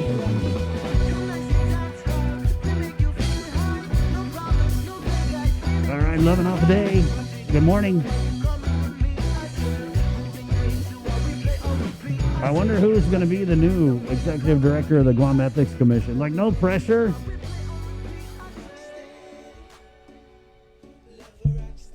But just really curious. So hurry up and make that announcement, Adeloop. 7:41. Let's head into the KUAM News Zoom room where we have the Speaker of the Guam Legislature, the 36th Guam Legislature, Speaker Therese Terlahi. Good morning, Speaker. Good morning. Good morning, KUAM. Good morning, Chris, Sabrina, Jason, everyone, and all the listeners. Good morning. Thanks for coming on. First of all, I don't know if you had any comment as the land share on any of the things that we had discussed with CLTC Administrator Jack Hattig. Well, I think, they are in a predicament. They have a new chair, and so I know that they're working very hard to really get some of these programs moving that had not been moving for a while. So I wanted to give them some credit for that. I think, they raise a lot of questions for people, but I think it's not as complex as it might sound. That, if they take a look at the affidavit, that they will be assured that almost everyone who's qualified before is qualified now, and in fact, more people might be qualified. So that was really the intent of the settlement. But they have other issues that they are facing, of course, commercial leases and dumping, as he described. So we've had some hearings on those types of things, and hoping that we have a way to resolve them moving forward. Well, that's good to hear, because when he mentioned the 8,000 or so that have been waiting and then might have to wait a little bit longer because of these new criteria. It's good to hear that it might not be as devastating as it sounds. But what about this? Right. We've always tried to ensure that the priority, is residential leases. I think that's the greatest need. That's what they need to address first. And sometimes I feel like the commission become distracted with other things when, by my way, they would focus on residential leases and they would push those out as fast as possible. People have been waiting so long that it hasn't served the purpose it was supposed to serve, and that was to help them to have a place to live, get their families out of poverty, especially those who really are on the border, and just to take care of them. And so I'm hoping that they will move on those residential leases as quickly as possible. That should be the goal. Did you hear what Mr. Hattick said about the possibility that the Chamorro Land Trust Commission could be insolvent by 2024? And that's one of the main reasons that he's hoping to get some sort of revenue from the EPAL Point. Well, they have several pieces of property that they've listed as available for commercial lease. And they're supposed to make this determination that the property is available for commercial lease only after they say that it is not needed for residential or agricultural lease, as is the goal of this commission. And when they lease commercial properties, yes, they should be getting the best value. And if they got the best value, then I would think that they'd be able to take care of other needs. The EPA Point property, I think, is a little bit, it's complicated right now because of other concerns. And Sabrina, you always point out the original owners, when they transferred this property to the government of Guam, was for a very particular purpose. And I think we have to address that. And that was for a hospital, right? They wanted a hospital to be built on the cliff, just like the Navy's hospital was being built up there on the cliff at the time. And it's a very important history of ours, and I think we need to honor and respect that. Right. But yes, commercial lease, and they're insolvent. You're going to have to address that in several ways. One is, to address spending. Second, address what their priorities have been. Collections on those properties. I know you asked about that. Collection on the existing commercial leases. Have they got the best value for the property that they are leasing out?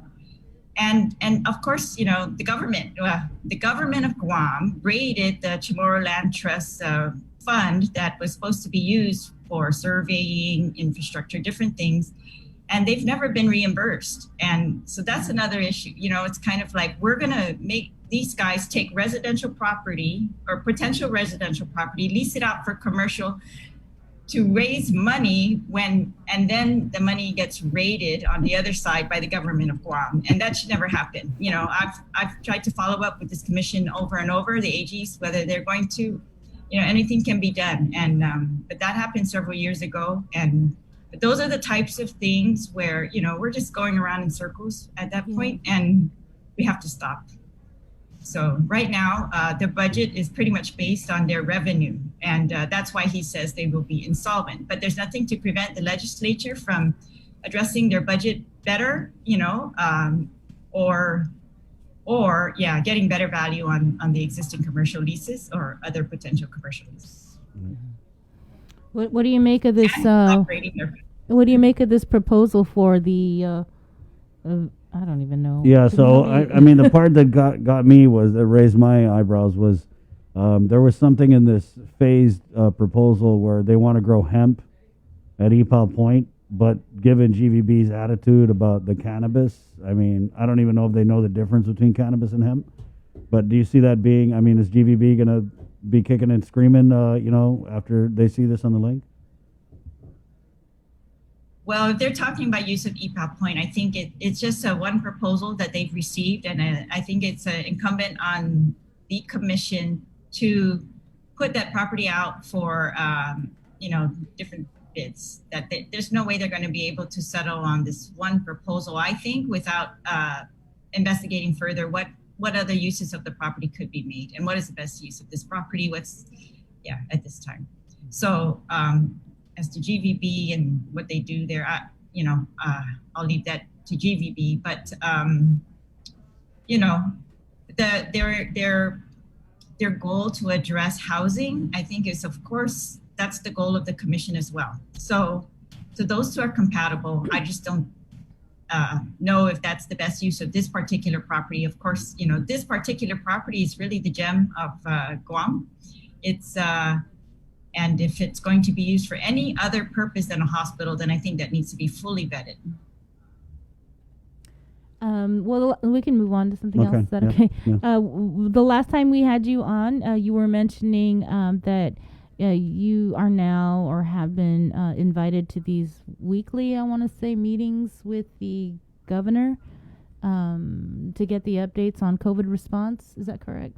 Do you have any? When was the last time you guys met, and what updates can you share publicly? It's the beginning of the week. Normally, I think this week's was not on Monday, but on Tuesday. And it's just me and the mayor and the governor and the lieutenant governor. I actually enjoy. It's just a Zoom meeting, and they're quick. And she gives an update on COVID, and she allows us to ask questions. And I actually enjoy hearing the mayor's questions as well, because it immediately lets me know what is on the top of the mayor's priority list, all the mayors. And he does a great job of representing all the mayors across the island and talking about their top priorities. And so, of course, the homebound rollout of vaccines for the homebound was top of his list, and so we're hearing about the vaccination plan primarily now, right? And whether we're reaching our goals, how we're going to reach those goals by July. I'm very much looking for the details. That's my priority. I want to see the details of how we're going to get to this percentage by July. If that's the goal, how do we actually get there? We've seen these vaccination places now kind of waiting for people to show up. They're not showing up like we hoped they would.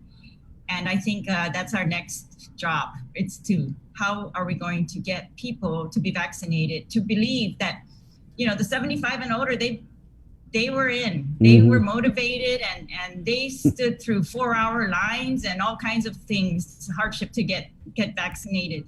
But the 60-year-olds have not. So apparently 75 and older are vaccinated at a rate of like 80%. Right. But the 60-year-olds are only at about 17% the last time I was told. So that's why we should just skip to the next group.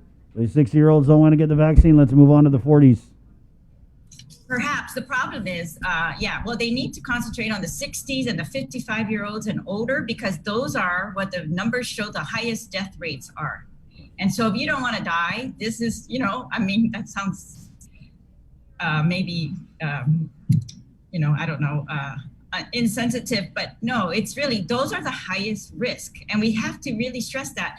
I just don't think they understand that yet, that this is the highest risk categories. It's not just the 75 years old, it's the 60 and older, it's the 55 and older, and they have to get serious about, taking care of themselves and who they're going to come in contact with as well. And so, but I agree with you, Chris, the sooner we can get it to the younger ones, that's good, because they're the transmitters, right? And we need to stop this virus. And so for me, I think everyone needs to buy into this. If they want to buy into opening all the businesses, right? Opening every type of activity, this is the only way. It's either, you wipe COVID out of the world, which we can't do, but we can immunize ourselves here, and protect ourselves here so that we can open up to the world, take care of ourselves. No more deaths is really what I'm hoping that they will tie this to. And businesses should make this their priority as well. That if they want openings, they want, full business, then let's get full vaccination. Get your employees, get your families, get your, families, friends, everything, and get everyone to protect themselves so that we can all function the way we like to, in big groups and with lots of hugging. During your discussion with the meeting, the virtual meeting, did the governor indicate that she plans on extending the public health emergency, which is set to expire this Friday? No, actually, that didn't come up. I guess I'm just assuming that that's going to happen again, although we do have a bill that we've set for a hearing. It's a Chris Duenas bill that would change the who determines whether an emergency gets extended, a public health emergency gets extended, whether it's the governor or the legislature. So that bill's been set for a hearing at early February, maybe February 8th. I wanted to ask just real quick, because I know there's a little back and forth last term with this nurses licensure bill, that I know the last term it was referred to your committee, but this term it's been referred to Senator St. Augustine's, what is it, were they getting government operations? Maybe if you could explain why that change from Rules Chair Vice Speaker Tina Mooney Barnes.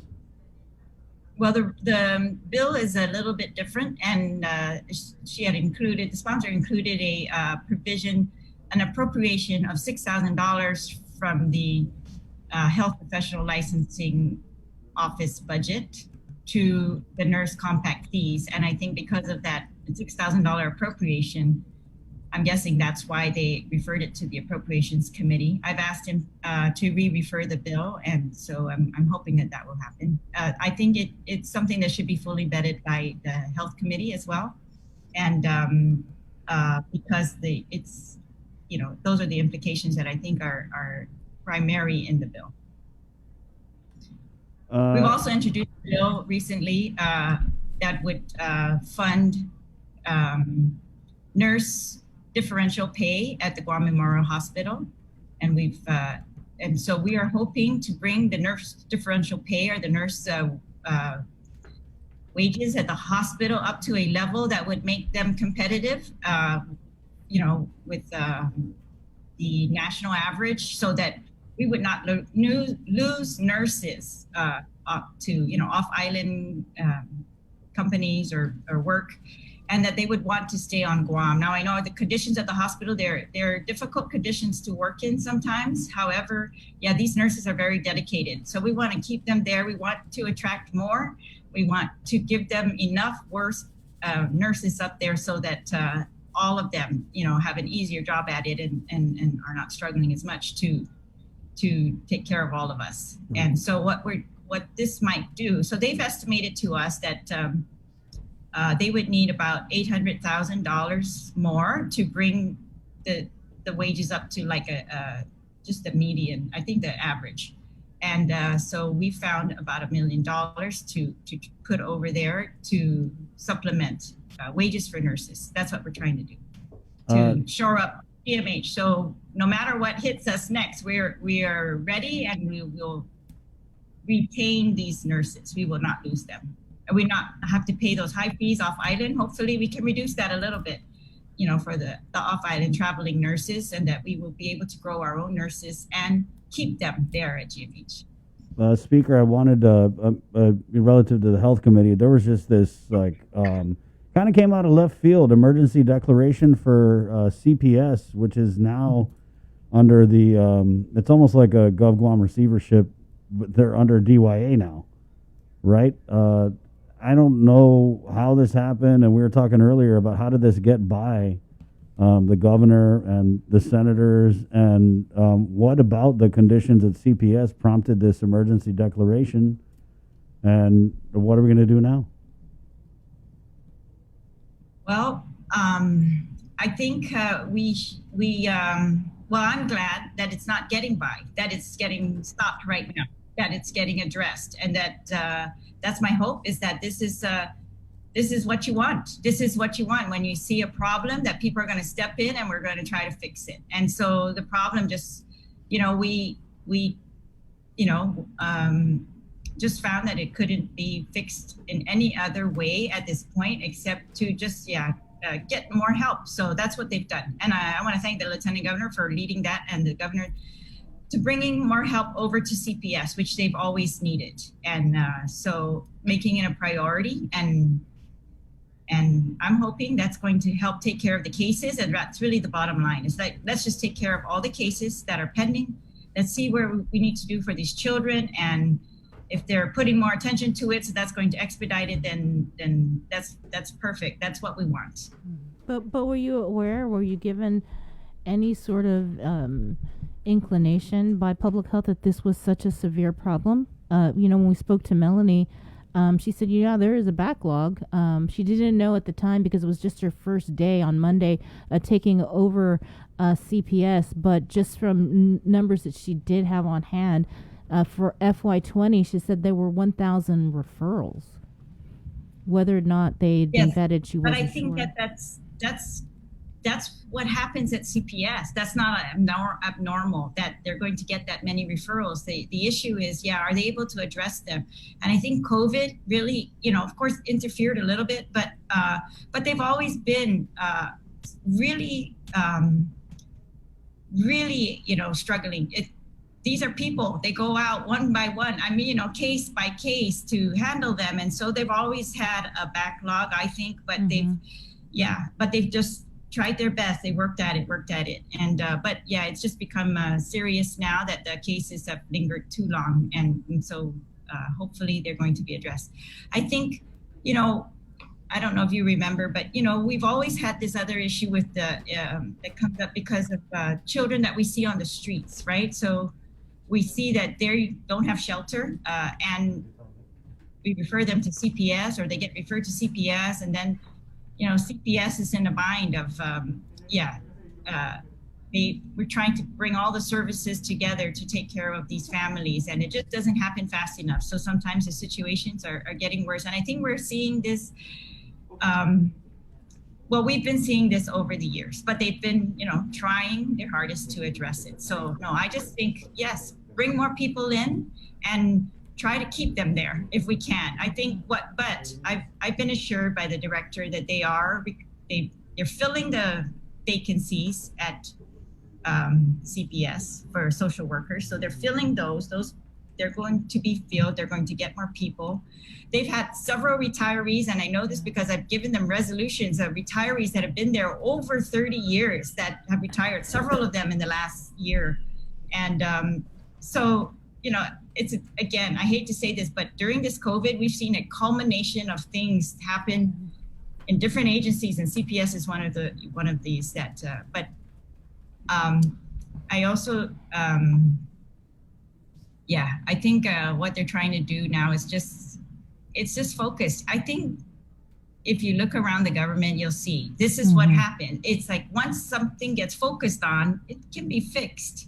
It's just a matter of, when they're going to focus on it. And we've tried to do this in the past with the CPS. We put additional money there in the last couple budgets, particularly because we've seen this and especially with the homeless issues that, we need more people to get out there and address those situations, to address all the referrals. And so we've tried, and I think that this is a good effort to bring in the people immediately, while instead of waiting for the positions to be filled, waiting for anything else to kick in, that they just come in and take care of the cases that are lingering. Because it's moved over to DYA, do you still have oversight over CPS?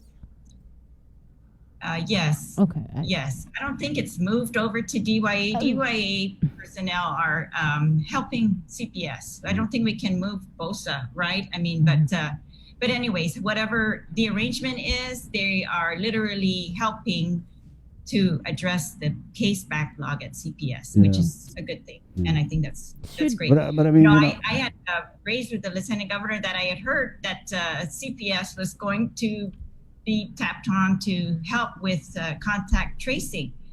And of course, I've been going back and forth with the Department of Public Health on this. It's like, you need staff to take care of contact tracing that is not dedicated to doing anything else. So I haven't received confirmation whether that was the case or not. But regardless, by now, I hope that's moot and that everybody's full on board with what they're supposed to be doing. I hope so, because when we talk about 1,000 referrals, I mean, in my mind, I see 1,000 children who CPS is supposed to go into these homes and save these kids. And I don't want to get too far away from that's the reality of it. I mean, we can talk about backlog and it's the way it always is, but at the end of the day, I think that we just have to remember that these are children's lives at stake, and that this agency of our government was tasked with the responsibility to defend and protect these kids, and it just wasn't happening. right? Well, unfortunately, they might not have been able to get to all the kids. Yes, and I agree with you, Chris. That's it has to be addressed. So I'm just glad that they are addressing it, because we've been talking about this for a while, and so that they finally put people there, manpower. It's good. And as you know, when I don't know, I'm not gonna try to explain for anybody else what they were thinking, but I can only talk for myself, and that we've tried to bring this problem to light. We've, that we need faster action, especially, with the ones that we see in front of us. And we knew that the action was not happening fast enough. But we did make some progress, but I don't know. For example, like the foster home, right? So we expanded the capacity for the foster home up at Barrigada, yet it's not been opened, and it was supposed to be opened a year ago. And those types of things, it's like hitting your head on the wall. It's just very frustrating. I heard someone say on your show the other day, you're waiting for one part or something for the water. Mm. Yeah, I can't understand that. Those are the types of things that, I don't know, but hopefully solved. And that's every day I have to get up and try to force ourselves to go forward, because going backwards, we're just going to get really frustrated and really down, and we just have to move forward. But Chris, you're right. I mean, it's serious. This is serious. Yeah. This is serious. It's serious all across the board that, if we're not able to take care of the children, I think we might be looking at even more issues that we're not even aware of yet that are stemming from this pandemic, from the closure of the schools, right? And once the children start going back to school, those might come to light again, because there's someone else with other eyes, looking at that. And so I'm just hoping that these resources can remain with CPS so that we can continue to address all the cases. And really it's a matter of prioritizing. So even, public health, they've got to prioritize who they put there, what resources they are dedicating. And we need social workers. We still need social workers in the government of Guam. So I'm just going to put that plug in as well, because they are struggling to fill psychiatrist positions, social worker positions, and this is all the service providers that get out there and really do these hands-on work. And I want to give a really big thumbs up to the Homeless Coalition, because they have really been very active. They've got an excellent coalition that has done that hands-on work. They've made many referrals over the years, and they see these families, they follow up with them, and so they're able to do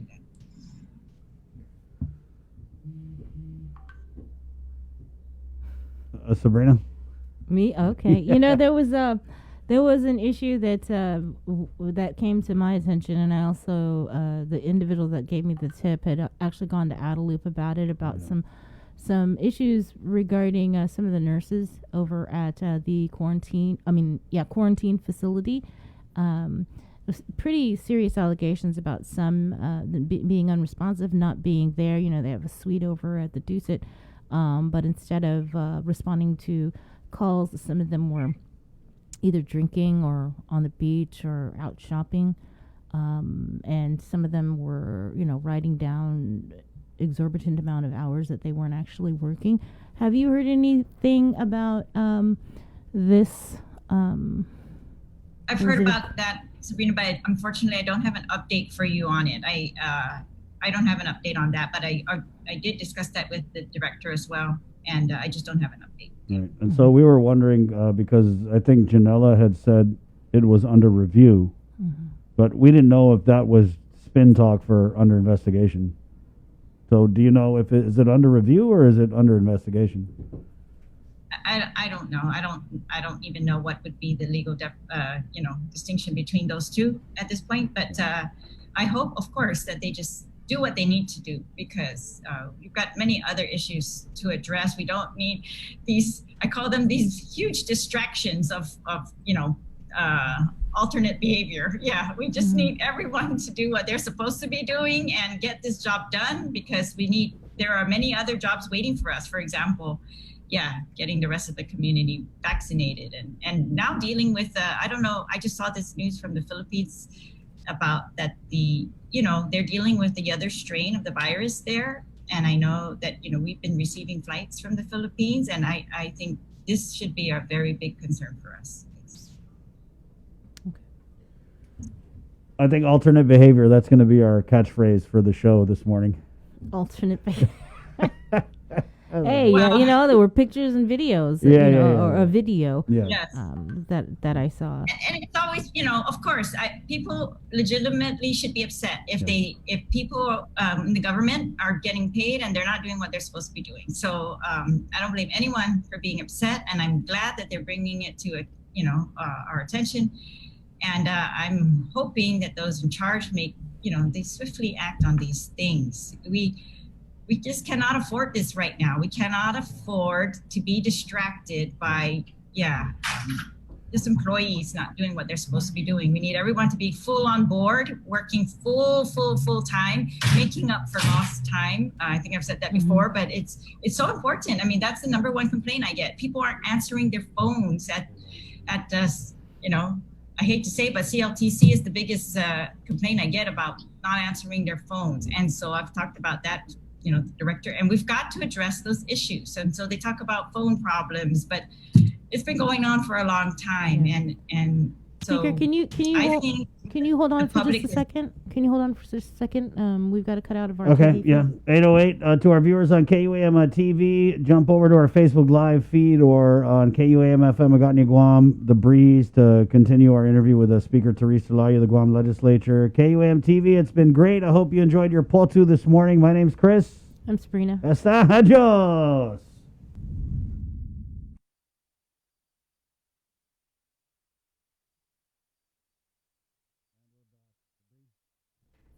No, the speaker was talking about phone calls and people not answering. That government employees. We're asking them to.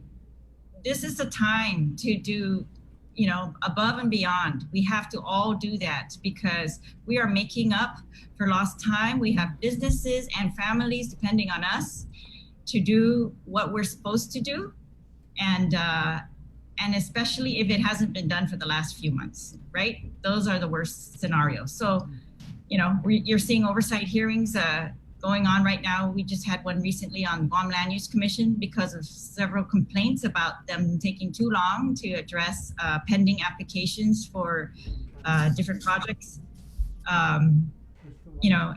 And come to find out, so we're addressing those issues. You're going to see another slew of bills that address some of those issues there, but really it's these agencies, and a lot of them, again, they tell you, they're strapped for employees, they're strapped for time, they're strapped with all the mandates that they've been given, and I appreciate that is true.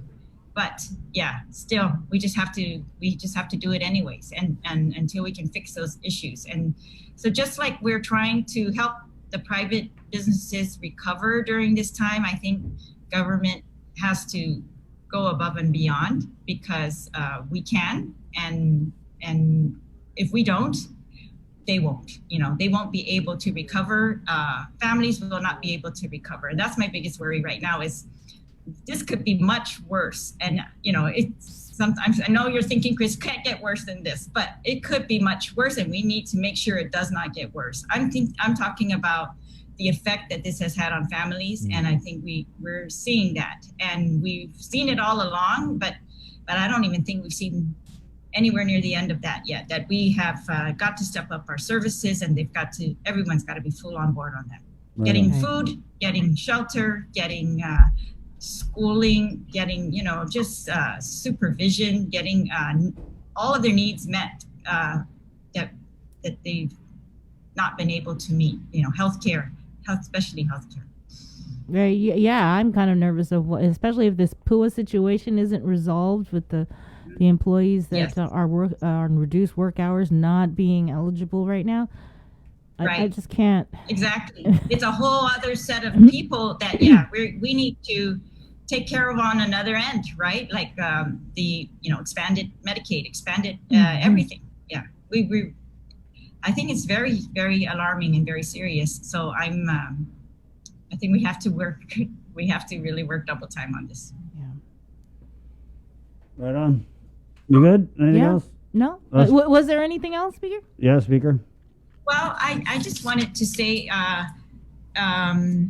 we have a very serious, in addition to the $64 million in cuts that we made in the last budget, we're facing a deficit in revenues from the first quarter. And no one has said that they think that we can make that up in the next quarter. So I'm very interested to hear your guest this morning and whether they think that that can be made up, because if it can't, we have to take some serious action.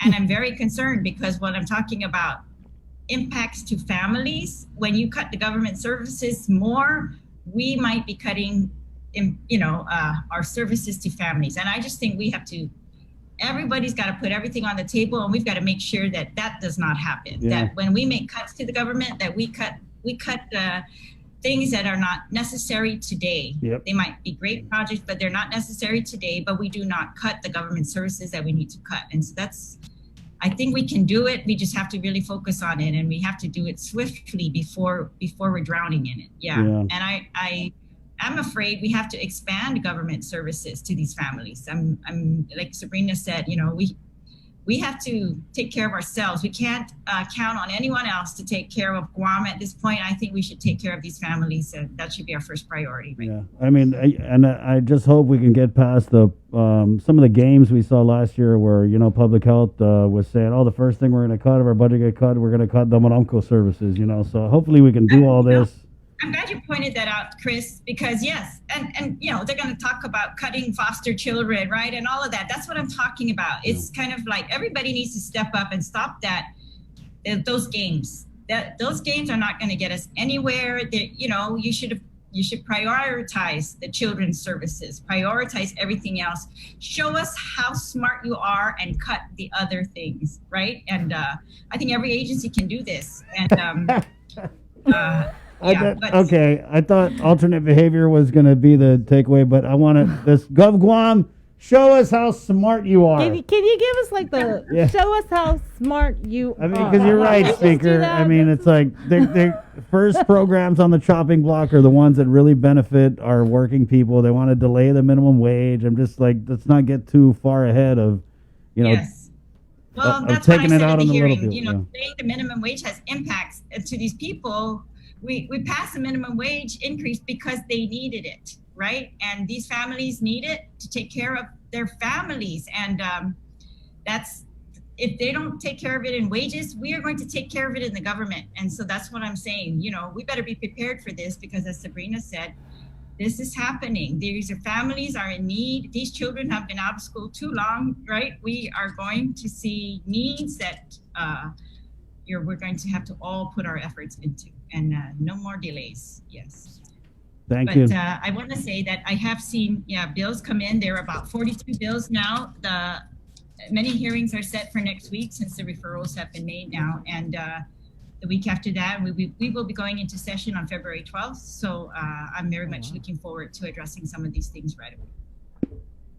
All right. Thanks a lot. Thank you, Speaker. Thank you. So we'll see you next Wednesday. Okay. Gotcha. Set your calendar. Appreciate your time this morning. All right. Take care. There you go. Yeah, those show us how smart you are. Wow. I like that. I can run with that. Let's get some T-shirts made. It's the new COVID is a bitch. Show us how smart you are. I'm looking at, she's right. There is a whole slew of bills that are up for a public hearing. Right. There's like 1, 2, 3, 4, 5. There's like 7, 8 hearings next week. Yeah. There's a lot of bills that aren't up for a public hearing either. Oh, there's an oversight hearing next week too. Yeah. Support. You know what? I just want to go back to what a speaker had said about this alternate behavior and this having to take care of these distractions while we're in the midst of trying to respond to this pandemic. And I think that's why we have to look into all these different complaints, accusations, allegations being made, because I hate to tell you guys, but what's happening is during this pandemic, while we're all focusing on trying to stay alive out here. There's a lot of funny business going on behind the scenes, not even behind the scenes, right in front of our faces. And it's sad that there are people in our government who will use this time to pursue special interest legislation, to, hire people who got no business being in the government of Guam. That's why we really got to, I think anyone who betrays the public trust with any kind of funny games at this time, the punishments should be harder than it is normally. And that's why when we get these complaints, Bree, like the one that we were talking about, did you find the complaint? It's somewhere. Because when you read it out, I mean, we could just not say the names, right? But it's pretty egregious. And the non-action, the inaction, if you will, I mean, let's just be real. What's going to happen is they're going to say, oh, it's under review until someone forgets about it. But, I like to think we have a pretty good memory here on the link. Sabrina tries to pop up that complaint here. We have Lester Carlson on line 1. We got Senator Joseph Augustine, Finance Chair, Steve Guerrero, the OFB Director, and I think we're also going to squeeze in Superintendent John Fernandez. It's pretty crazy. You want to bring on Lester? Sure. Let's go ahead and bring on Lester Carlson, who's the Director of the Bureau of Budget and Management Research. Lester, good morning. Lester's joining us on the telephone. Yeah, Lester's joining on the telephone because the echoes and the lack of bandwidth are not conducive to great communication. And so you may think I don't know how to use Zoom. I actually do know how to use Zoom, but I think for the listening audience, this medium is a lot better because I think my words and the clarity of which it is that I'm going to be expressing any responses to questions from you shouldn't have be hampered by bandwidth issues. So my memory serves me right too, Chris. Right on. Yeah, well, we're just glad to have you here, Lester. I don't care if it's smoke signal or telephone or... You made me chuckle when you said it earlier this morning that I'm going to join, but I'm not going to join by Zoom because I don't know how. Well, Sabrina said it's because you're probably in your underwear. So. What? Lester, good morning. I can't say that. I'm just kidding, man. So where are we? We'll get right into it. We had Ed Byrne on yesterday, and he kind of said $30 million shortfall, and of course that pricked up everyone's ears. I'm not really sure what Mr. Byrne said yesterday, but I hope that you and Sabrina, and good morning, Sabrina. Good morning. Have the latest consolidated revenue and expense report for the period up to December 31st. If you do, on page 1, there's a truly unfair comparison between revenues in the first quarter of last fiscal year and revenues in the current fiscal year. And the disparity there is $32.5 million. But remember, last fiscal year was pre-COVID, and we were rocking and rolling with tourism arrivals, and everybody wanted to open up a store here, and everybody was looking at expansion. So our CRER does do a fiscal year comparative on page 1, and you will see a $32 million drop if you compare the 2 quarters. But again, it's an unfair comparison. What I always tell people to do is please go to page 3. Page 3 is where we have a more appropriate comparative where once the budget is passed, we do a statistical allocation of revenues throughout the 12 months. And so when we look at revenues, we see whether or not statistically they have achieved the collection rate that we assumed given the overall revenues adopted for any particular revenue category. So for example, on page 3, individual, we looked at the adopted revenue for the cumulative period, and that was 11 million. We ended up receiving 10 million and change, so we were $393,000 short based upon our tracking model for revenues. and then it goes on throughout the rest of page 3. The cumulative and more appropriate takeaway from this report is at the bottom of page 3, where we do our tracking based upon, again, the assumption that the rest of the months will bear out. And if they do, the adopted general fund level for fiscal year 2021 is $774 million and change. Our revenue tracking at this point in time is $763 million and change. Therefore, we are predicting right now that we'll be short, all things being equal, for the rest of the fiscal year by a little bit over $11 million. Now, I heard the speaker say that she's going to be interested to hear what I had to say about the ability to recoup or make up these revenues. And these revenues are based on very conservative numbers passed by the legislature. And we do have, I'm the eternal optimist, we do have businesses that are beginning to open, restaurants that are allowed to have more of a capacity. I will be the first one to tell you that there are some other sectors in the retail/entertainment after 5 o'clock hours, establishments that are very great contributors to our economy, but they're also perceived as being areas in which our guards can be let down, and therefore... I'm sorry, what are we talking about? We're talking about bars. Oh, okay. Yeah. Okay. Yeah. I mean, there's a significant amount of people who work in that industry. Mm-hmm. And the margins for the businesses are very good. And so, the ability to have discretionary spending and relaxation, go hand in hand simply doesn't seem to be appropriate at this time. When we do get to a point to where that is something that can be, allowed, and all the proper safeguards are in place and people are comfortable with it, then you're going to see, additional discretionary spending.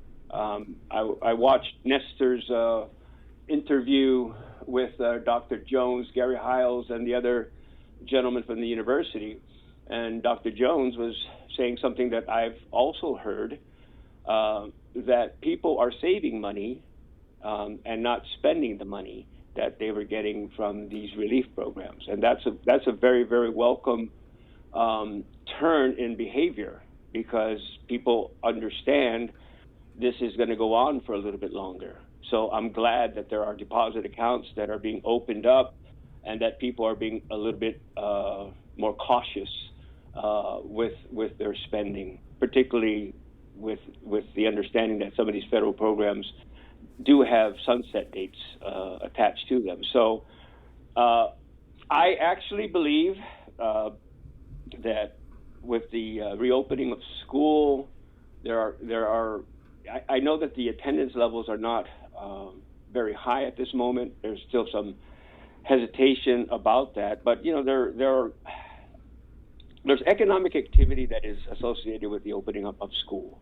There's more money spent for food. There's more money spent for fuel. There's more money spent for school supplies and clothes and things of that nature associated with the opening of a school.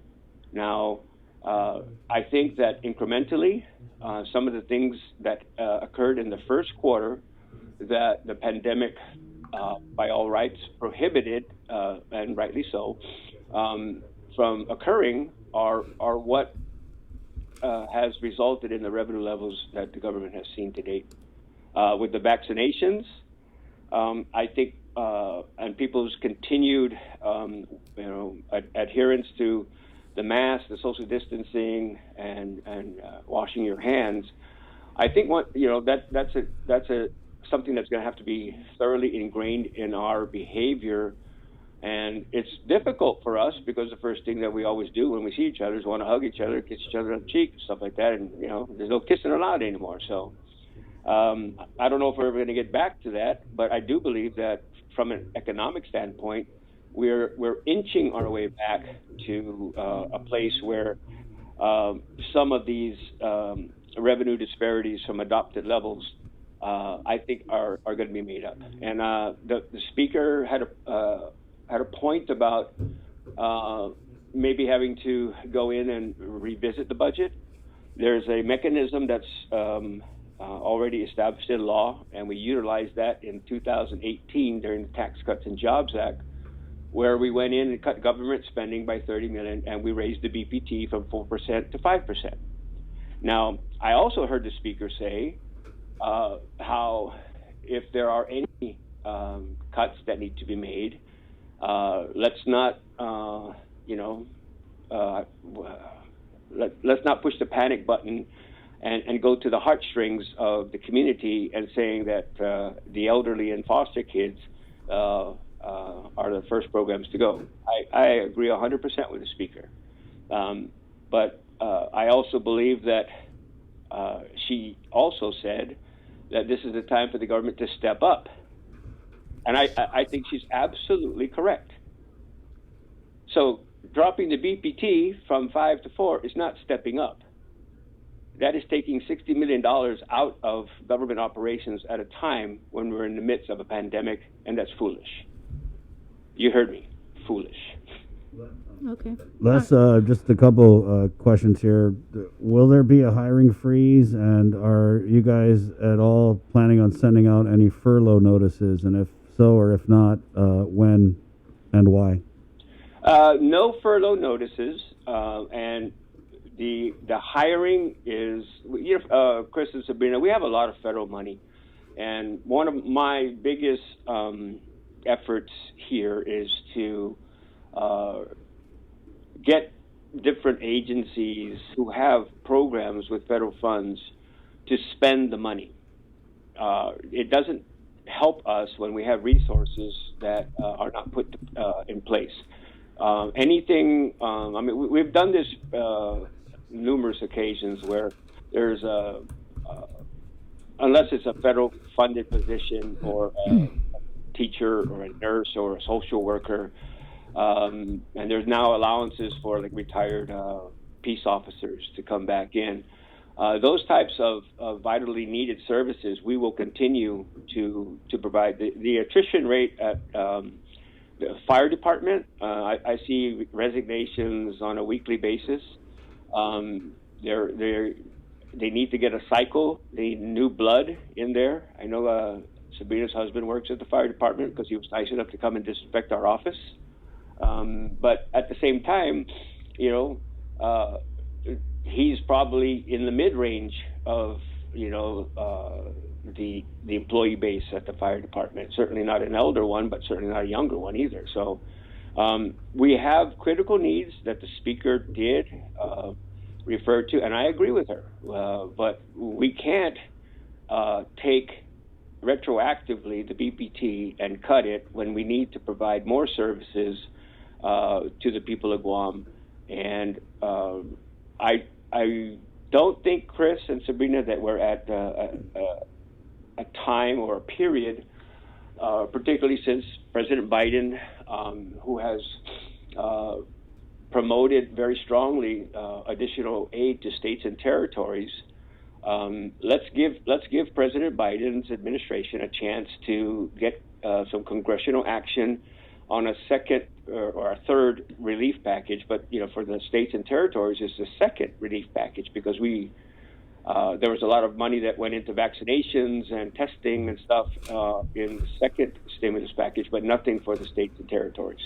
So for us to be able to do the program in Salapi, for us to do the myriad of things that we did for businesses like rent relief and things of that nature, which we used the CARES Act money that the governor was given to do, we don't have that yet. And if we are fortunate enough to get it, we're hopeful that it comes sooner rather than later.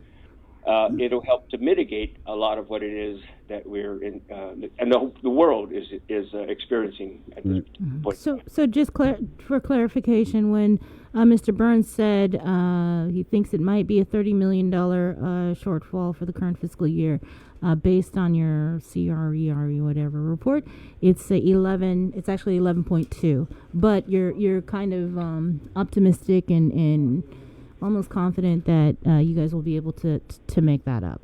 Yes, and again, for the reasons I stated, there's been some relaxation of the restrictions. There are more opportunities for economic activity. I'm sure we'll straighten out this PUA thing, and it will have the positive effect and be as far-reaching as it should be. I know Dave De La Sola is working very hard every day, making phone calls and trying to get the glitch addressed so that people don't have to worry about repayments and the eligibility. So, I am confident. Okay. And, so if we do have to cut, it's not like I haven't done it before. It was the most painful period in my professional life, and I don't want to ever have to do that again. So I'm just hoping that people will adhere to the requirements of social distancing, the mask, and washing your hands, so that we can collectively, as a community, get out of this and restore some of the activities that will help government collections, which then in turn help government services. Are we losing out on any federal grants because the government of Guam isn't able to meet and match funding requirements? No. Like with the CHIP program at Public Health,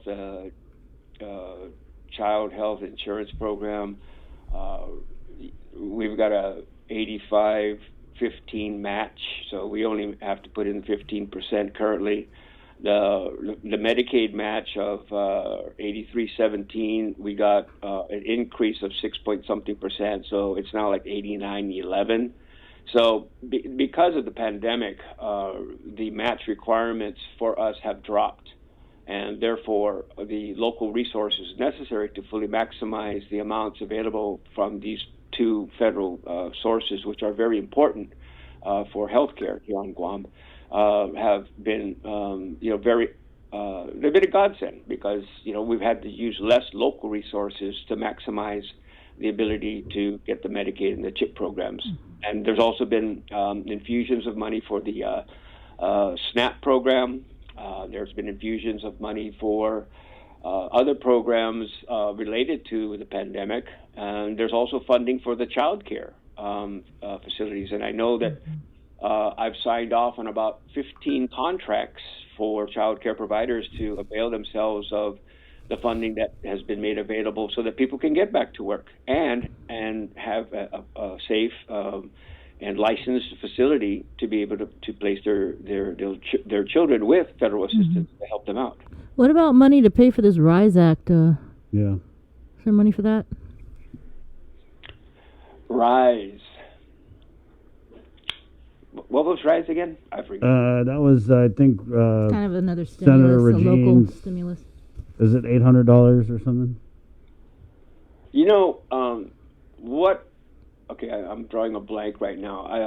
I know that the program that we're talking about was very similar to the program in Salapi that we paid on. And I think my fiscal note actually said that. And just like the Ajura Mangafa program from Senator Shelton, what we said was that there wasn't any general fund money to pay for this. So there were provisions that said that you can't use any general fund money unless you've used the CARES money. The CARES Act fund. And we went ahead and we took care of the Ajura Mangafa, and I believe the Department of Revenue and Taxation has already closed the application period and paid out, I want to say, about almost $700,000 in that program for the gap group that was left out in the stimulus. So we've been successful in bridging that gap, thanks to the legislation that Senator Shelton put in. And I think the RISE Act, we're out of federal funds, the CARES Act. I told everybody we'd spend it all, and the congressional action recently basically allowed for expenditures to and use of the funds to go on up until December of this year. So no rise. No, we're falling. That's it. You can't rise. No There's rise. no money. Well, you know what, Chris? I actually feel that we've hit the bottom, and it's only upwards from now. So, again, I'm being the eternal optimist, and I would really like to be able to believe that, if a second round of stimulus came in, and we were able to take care of, what is public law, right? Then, we can prioritize that because we have policy to guide us. Yeah, I hear you though, but keeping the faith and keeping food on the table, I mean, it's two different things. So what the budget is due to the legislature by this Sunday? Yeah. What sort of? Go ahead. But No, I was going to say, what kind of budget are we looking at? yeah, and will you guys be issuing any budget adjustments to agencies? It is due on Sunday. Mm-hmm. I am trying to get it out by Friday. As you might expect, this is going to be not 80-20 ground beef. It's probably going to be like 93-7. It's going to be leaner. It just has to be. Not $1 billion budget? $1 billion is when you take everything in total, Sabrina, including federal funds. So, but if you look at the CRER and the accompanying document, the special fund report, every special fund from the Guam Highway Fund, Solid Waste, the Territorial Education Facilities Fund, which is the property tax, right? The Tourist Attraction Fund, Healthy Future Fund, and Customs and Quarantines Inspection Services Fund, they're all tracking below adopted levels currently. So it doesn't take a rocket scientist to be able to say, well, you can't give us, a budget that's based upon the levels of the existing fiscal year when we're not hitting the numbers. Yeah, but also it doesn't take a rocket scientist to think that maybe instead of optimism, we should have a little more realism. The realism will be evidenced in the budget, Chris. Bree, you good? Anything? Are we going to see any sort of cuts in the proposed fiscal year 2022 budget? From 2021? In the proposed 2022 budget. Yeah. So, in other words, you're saying, is the governor going to propose that spending in total is going to be reduced in the next fiscal year? Sure, yeah. Like I said, it doesn't take a rocket scientist to be able to say you cannot ask for the same funding level when you're not even achieving it through the first quarter. Now, be reminded, though, she's required by law to submit this by January 31st. The budget process begins in April and May, where the budget committee begins calling in agencies and listening to their department by department needs, and then in June, July they start actually the budget session. So, we've got 6-7 months of my optimism to be realized before they actually have to act on something. Let's bring on. We're going to bring on Finance Chair Senator Joseph Augustine, and I think he's going to be with the OFB Director Steve Guerrero. We're breaking bread on the budget. Might as well fold in the legislative arm of things.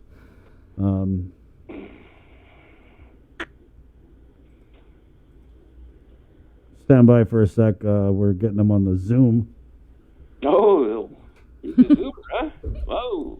Ooh, high tech. Ooh, wow.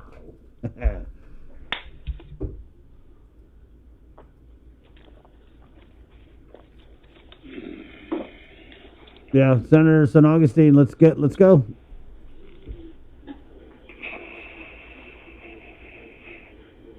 And guys, we lost Superintendent John Fernandez. Got his standing Tuesday, but because of this budget stuff and having to get Senator Joe on as well, we're going to try and get Superintendent John Fernandez tomorrow. We'll try our best. If not, we'll catch up with him next week. Senator San Augustine, Steve Guerrero, the OFB chair, we're on with Lester Carlson via telephone. And I know I hope you've been listening to the interview. I guess, first of all, Senator, any comments on Lester Carlson's optimism?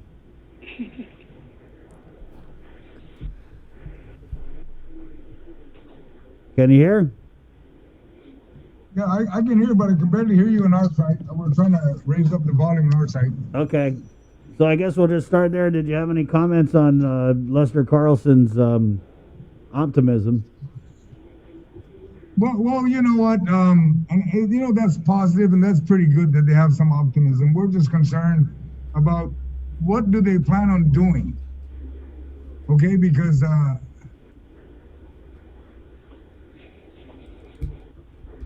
Because what? We can hear you just fine, Yeah. Senator San Augustine. They sound good. But not as good as me. Getting that telephone.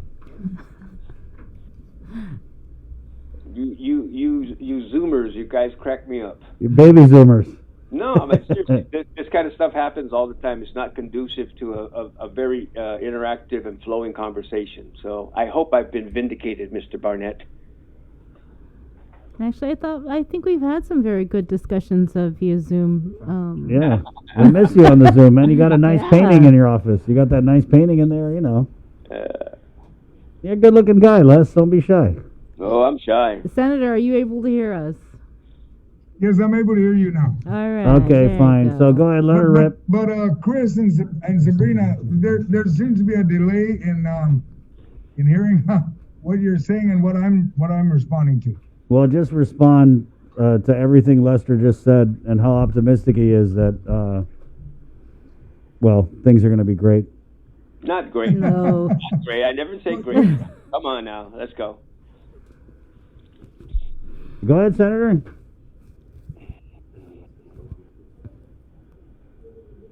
Go ahead, Senator.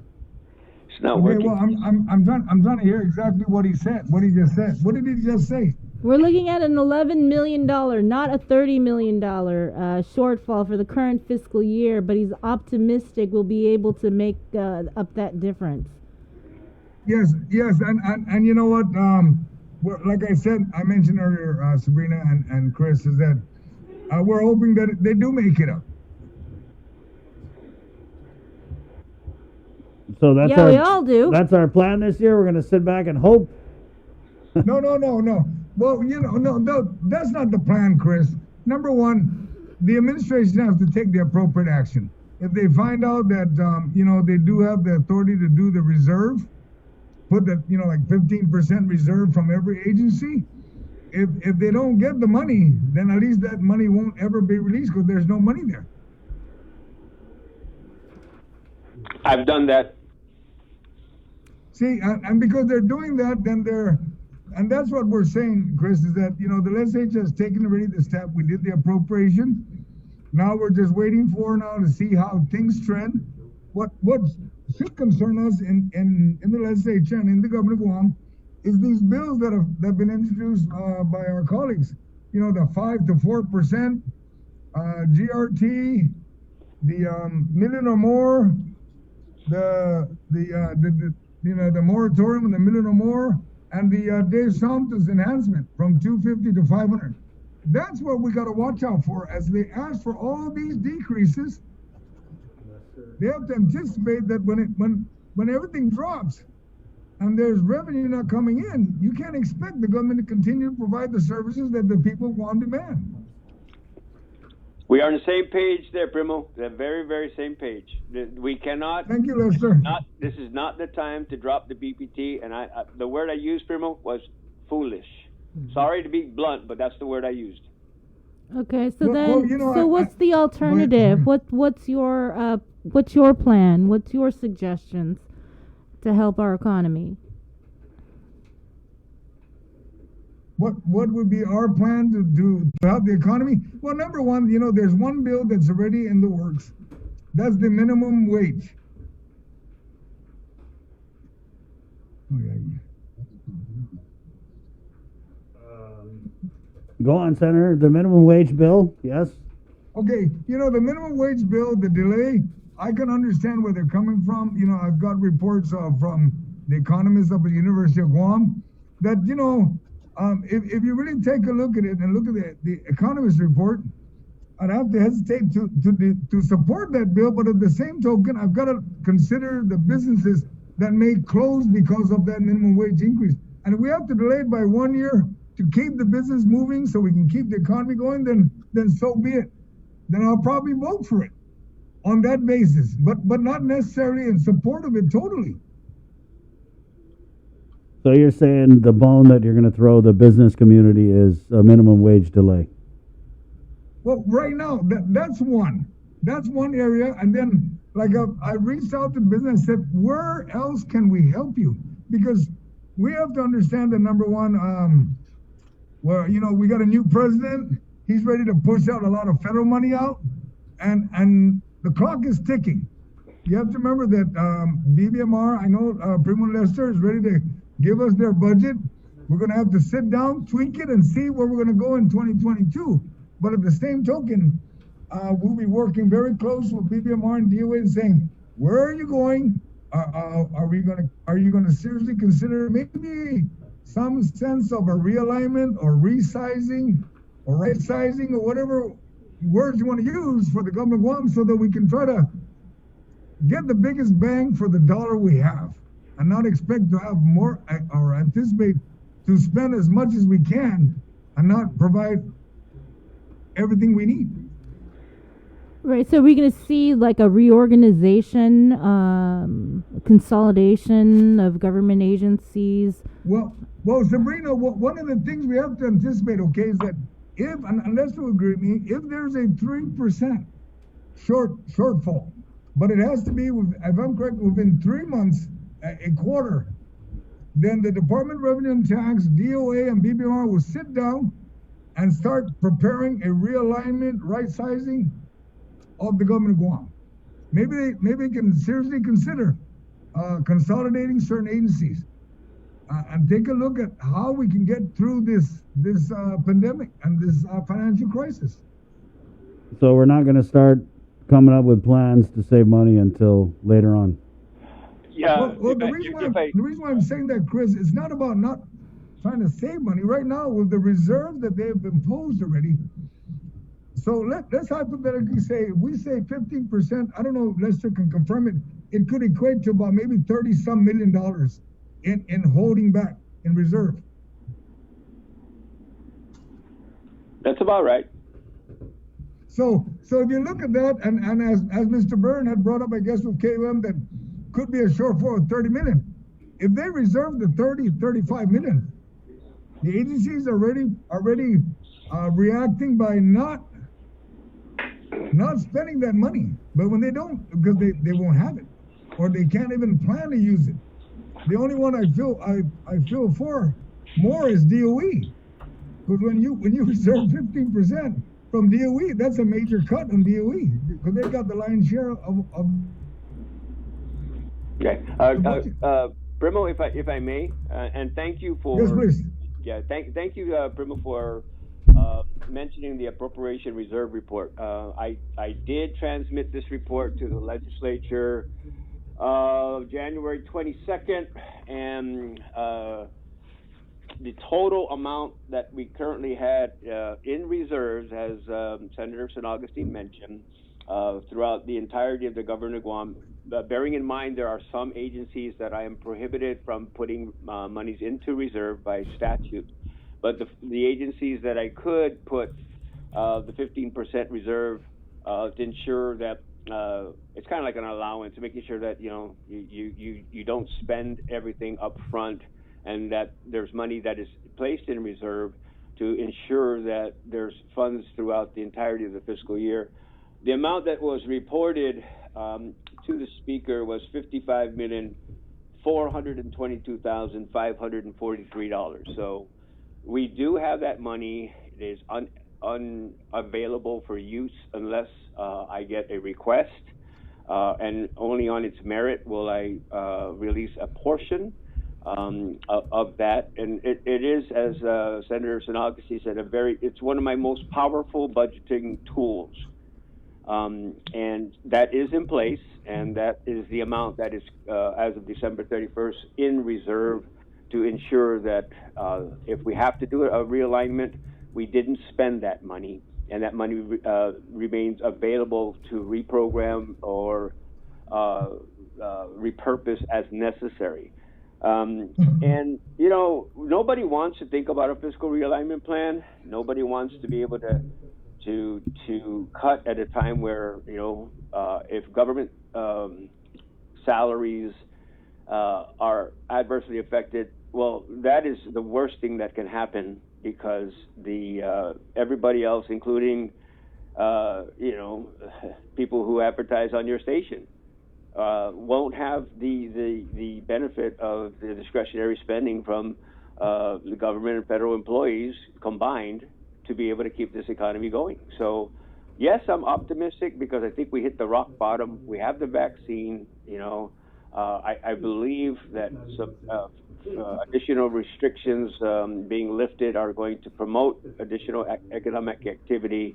We'll get the PUA thing squared away. Biden's administration will provide some relief, and we will come out of this stronger than when we got into it. And I don't feel that there's anything that I've seen that is going to take my position and turn it upside down.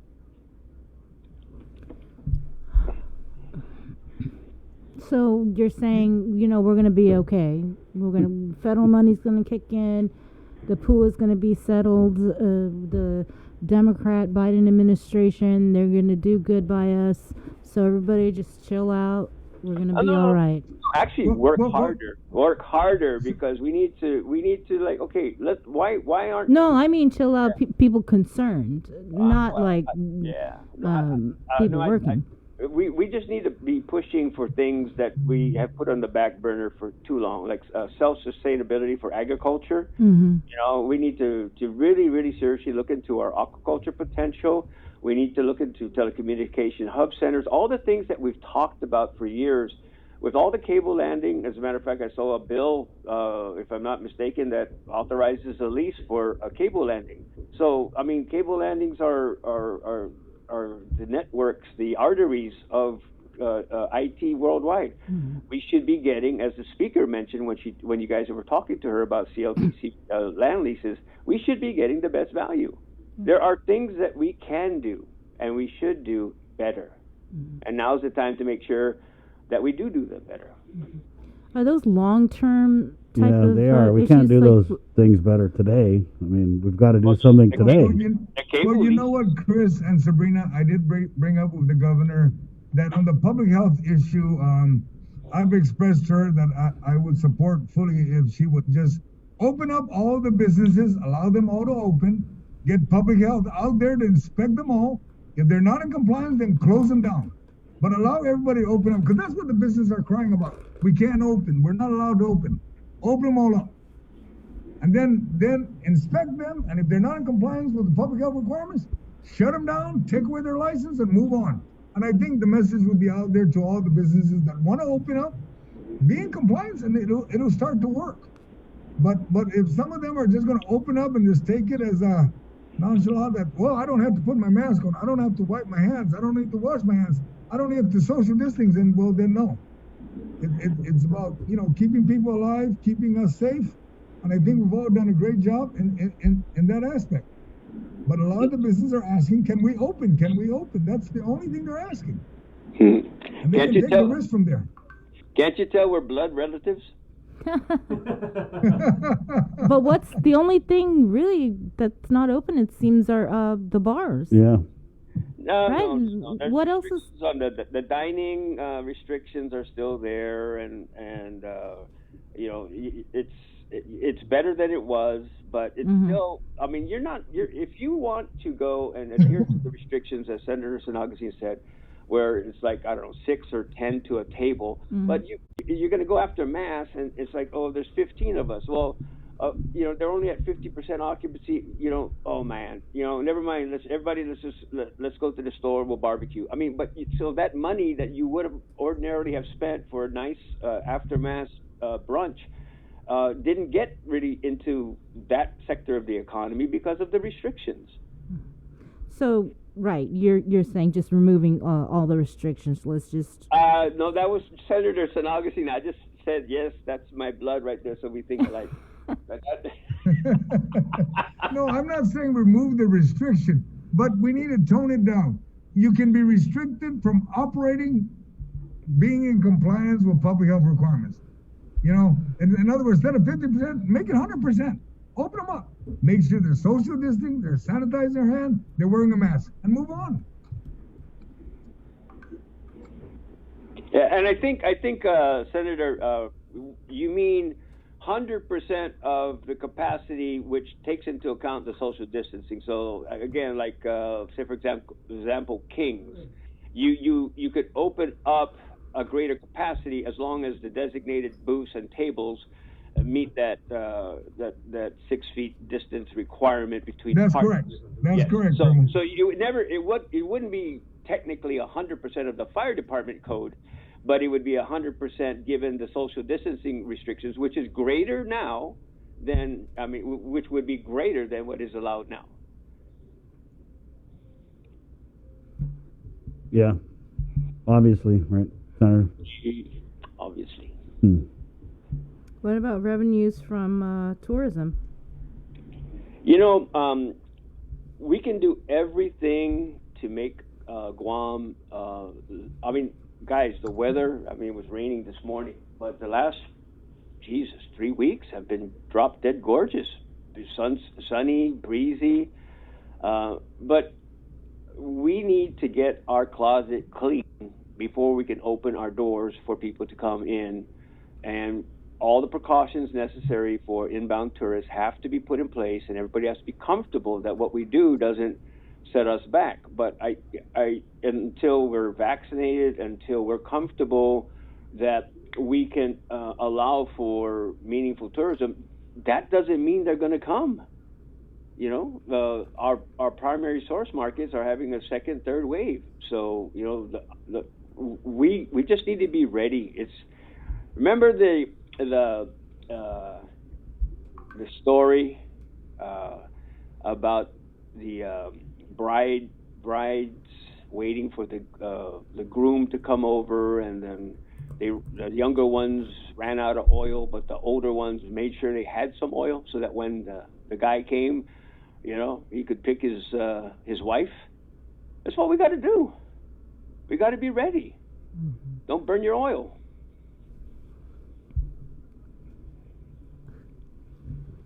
All right. Look forward to seeing the plan when it's turned in. What is it, Sunday? Yeah, and it's her proposal, and we've been working very, very well with Senator San Agustin and his committee over the last couple of years.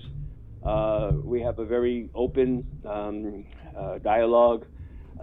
Sometimes it's animated, but at the end of the day, we're looking at being able to do something that we can present and get the body to pass it, and something that makes sense.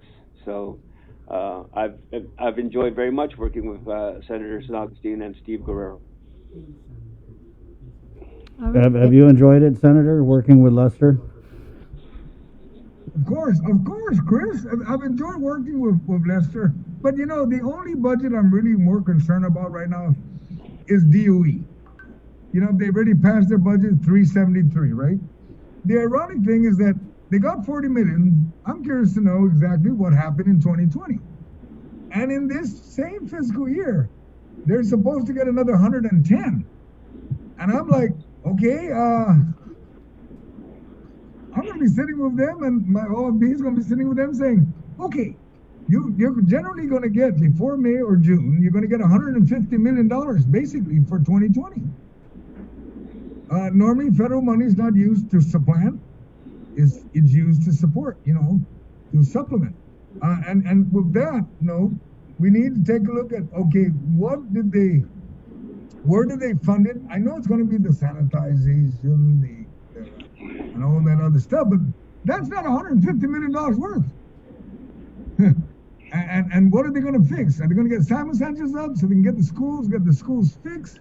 These are the things that we'll be looking at, and the restrooms fixed. There's a bunch of stuff they can fix that there's no money for. That's all mainly their CIP. Yeah, but they also have the law that requires them to meet the 14 points of the Adequate Public Education Act, which I'm not even sure they've ever been able to meet. Because they've not been. It's been the adequate education, the 14. You're talking about the 14 points, right, Sabrina? Right, because we had Mary Okada on yesterday talking about how they have the bulk of their budget is the CIPs, operational costs, and ensuring that they meet this mandate of the 14 points of the Adequate Public Education Act. And so what you're saying, Senator, is you're going to look at GDOE. But Chris, we need to take a look at, when we look at the 14 points, when they say a certified teacher in every classroom, the question we should ask ourselves, and we're going to ask them, is every classroom have a certified teacher today? And if the answer is no, what do you have? And if you have a substitute, you have which is a non-certified, what did it cost and how much money is left from that? Or if you never hired anybody, where's that money at and how is it being adjusted? And that's why we provide them a lump sum budget so they can adjust and fix whatever they can fix so they can get closer to fulfilling the Adequate Education Act. Mm-hmm.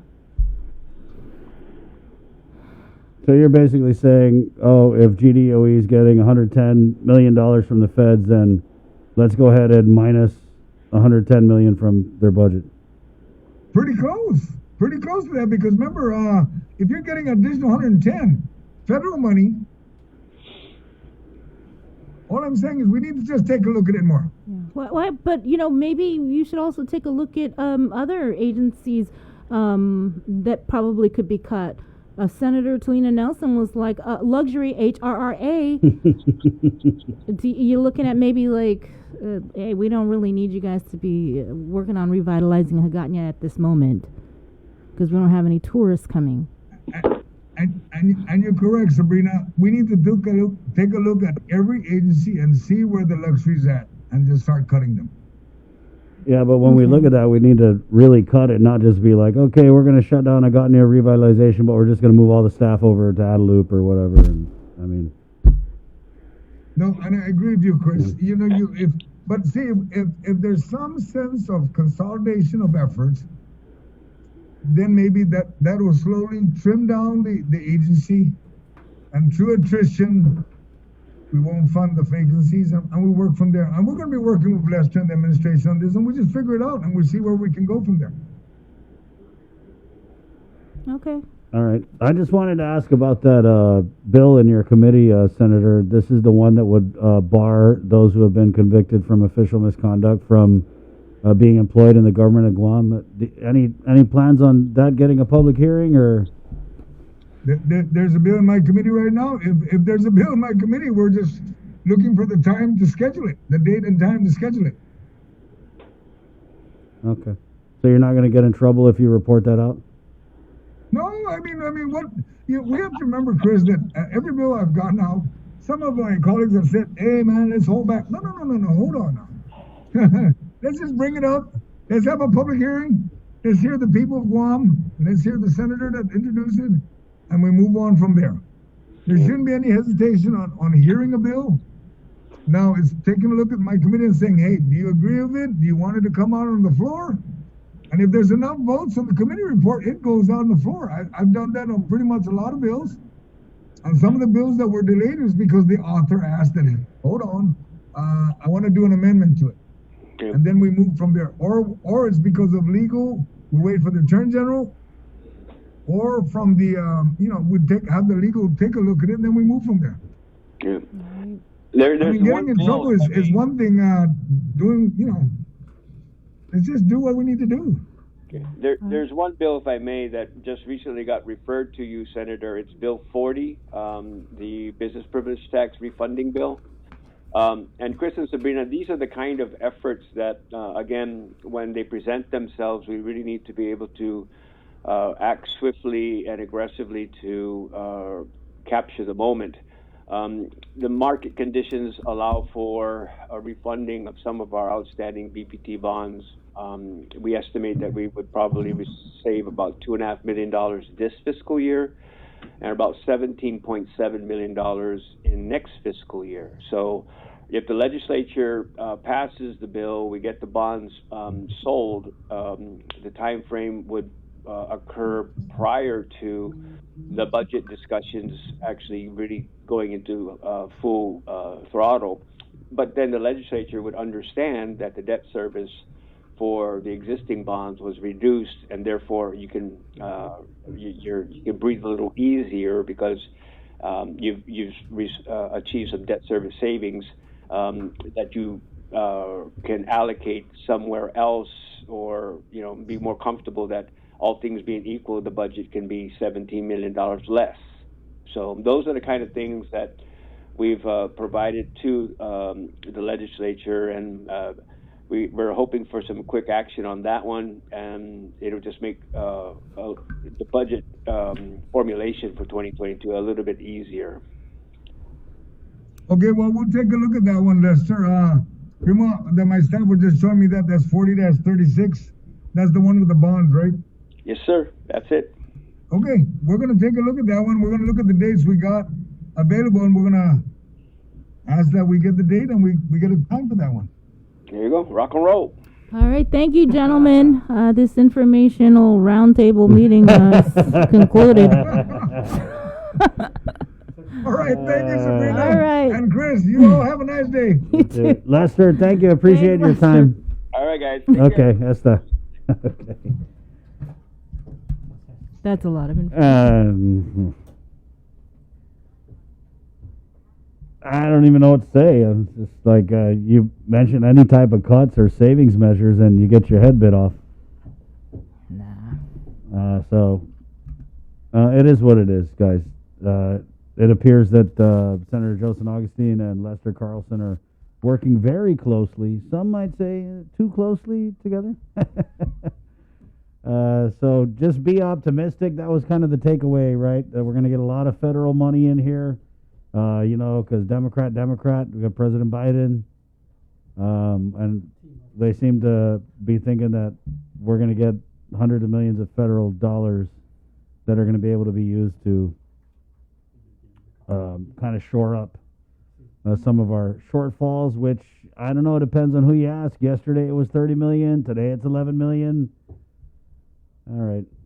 I'm pretty sure Nestor will have a great time sorting through all that information.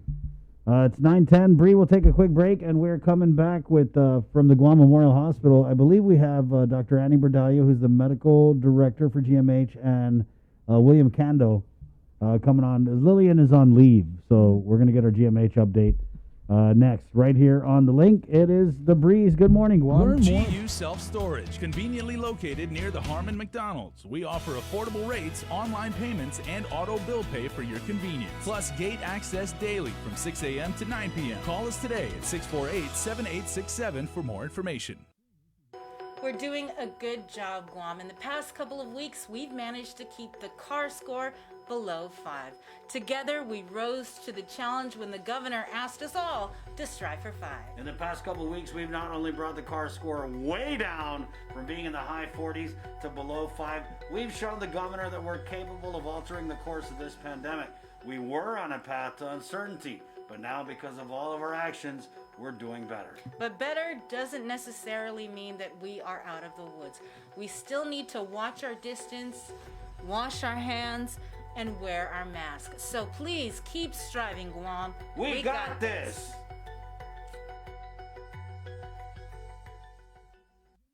It takes all of us to protect Guam. Join the Guam Visitors Bureau in our social media campaign series aimed to protect our island and each other in this COVID-19 era. Participate in the Protect Guam movement by wearing your mask, showcasing Guam's heroes, staying active, and downloading the Guam COVID Alert app.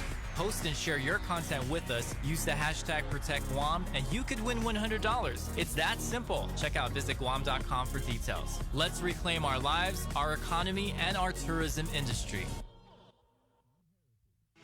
The relationship between Guam and Manila, Philippines is undeniable as we share similar cultural traditions, history, and heritage, with generations of Filipinos calling Guam home. KUAM presents a monthly look at the capital city featuring in-depth and engaging interviews on everything from medical tourism to new business and government leaders. Veteran newscaster Nestor Lecanto delivers Beyond Our Borders. This special program is brought to you by the Bank of Guam and KFC. We got your 6. At 6 a.m. with The Link on Breeze 93.9 FM. Bree and I connect you with all the latest news and information you need to know to start your day. Then check back with Guam's news leader at 6 p.m. for the day's top headlines with KUAM News Primetime. From 6 a.m. to 6 p.m. and everything else in between with KUAM Digital, we got your 6.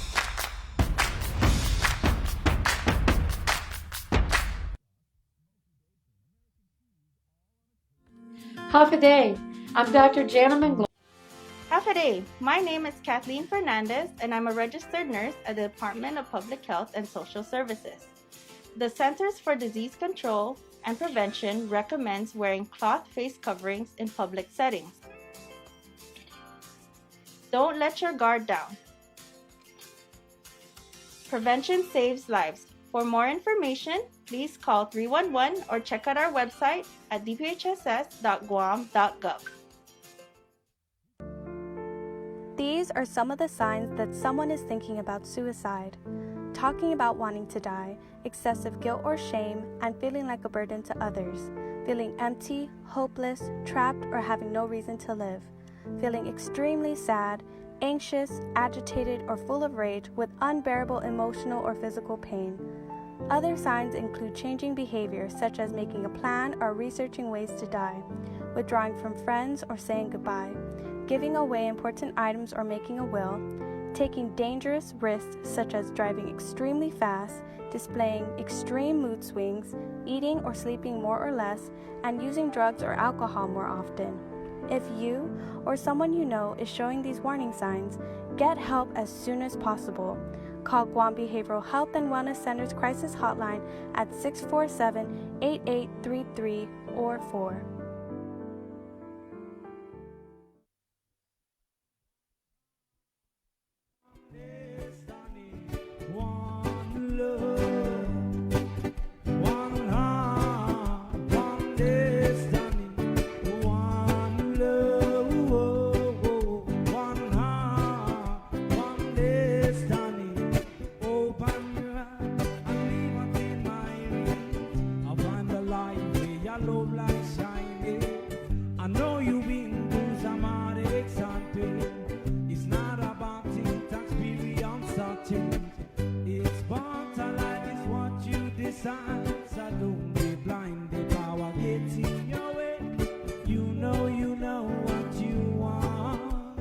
I like this comment here, Sabrina. What?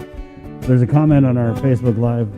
Unfortunately, the federal money will not go to the people as intended, but to line the pockets of the selected few in the government agencies. Good morning. You know what I was thinking the whole time was, remember when we had Kevin from the CNMI governor's office? Yes.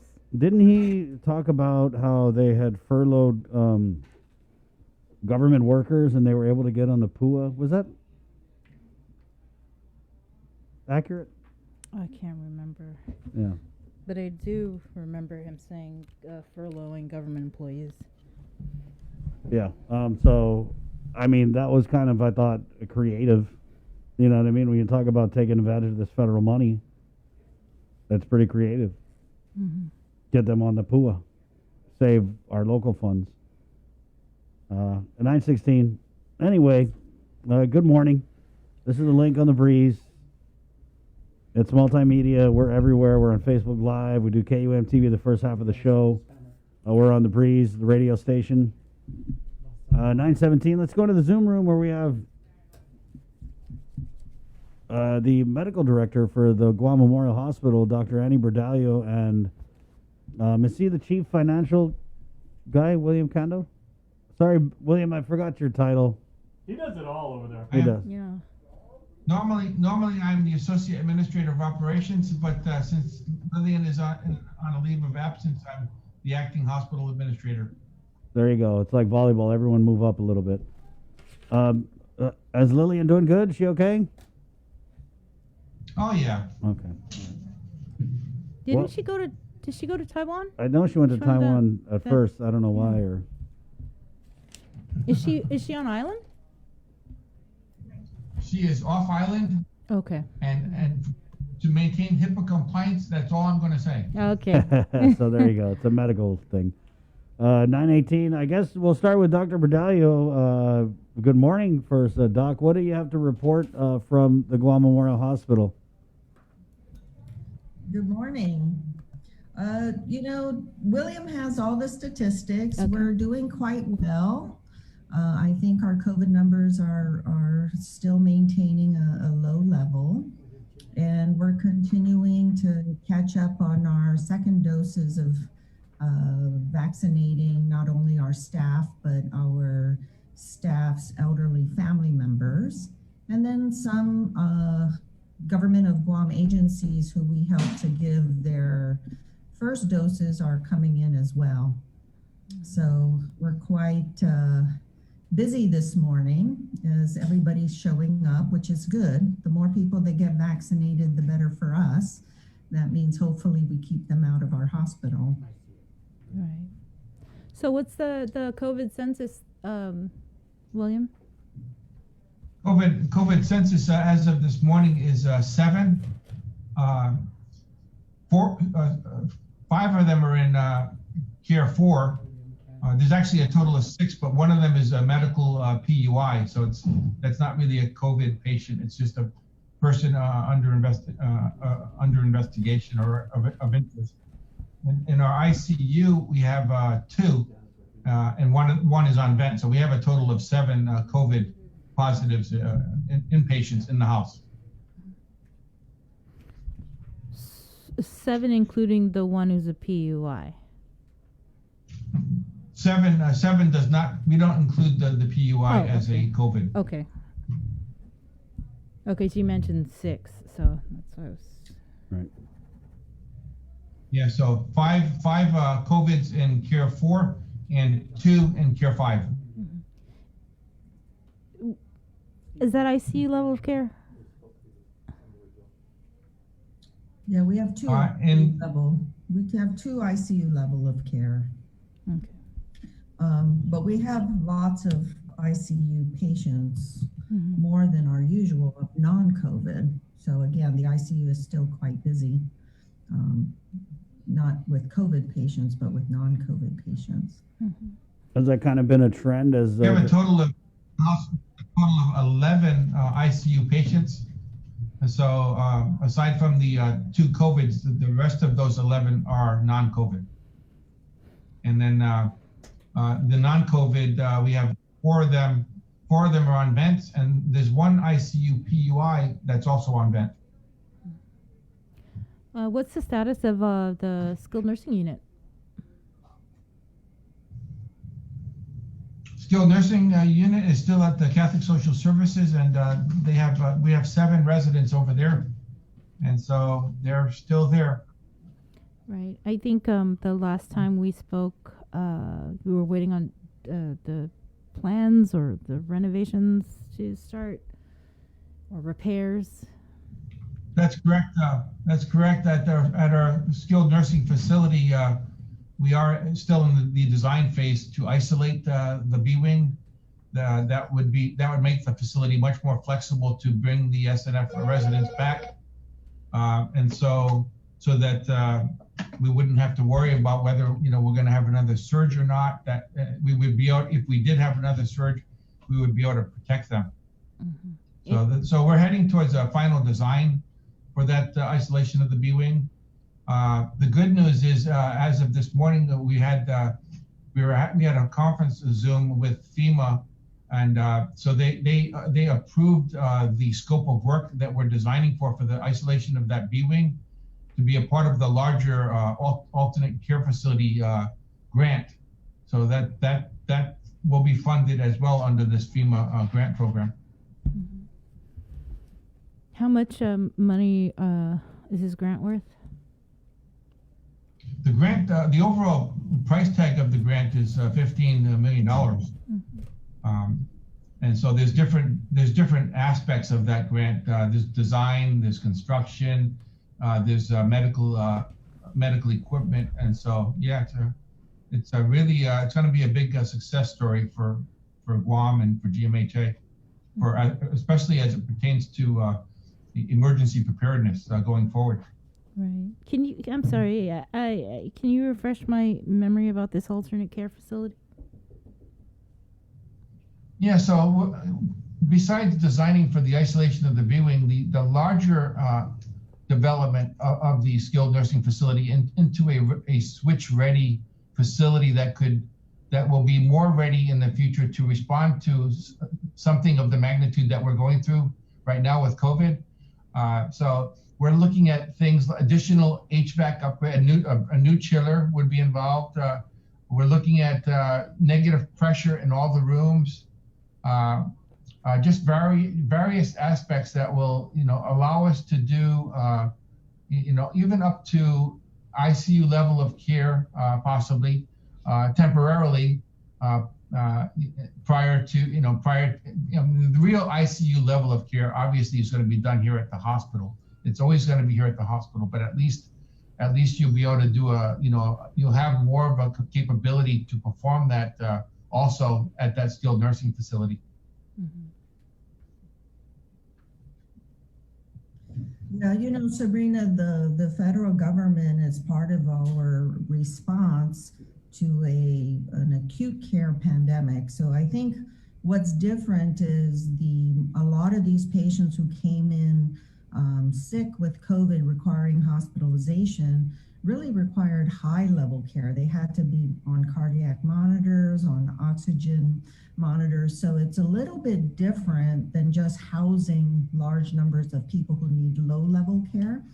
So the alternate care facility up at the SNF can house 40, 50 beds, but it wasn't designed to be an acute care facility. And because these patients really required higher level care, that's where this conversion is. That $15 million is going to equipment, beds, monitors, so that if we needed more acute care beds over and above what GMH and GRMC could provide, our next acute care place would be in the SNF building and not the mobile hospital that, let's say, the military could provide. Right.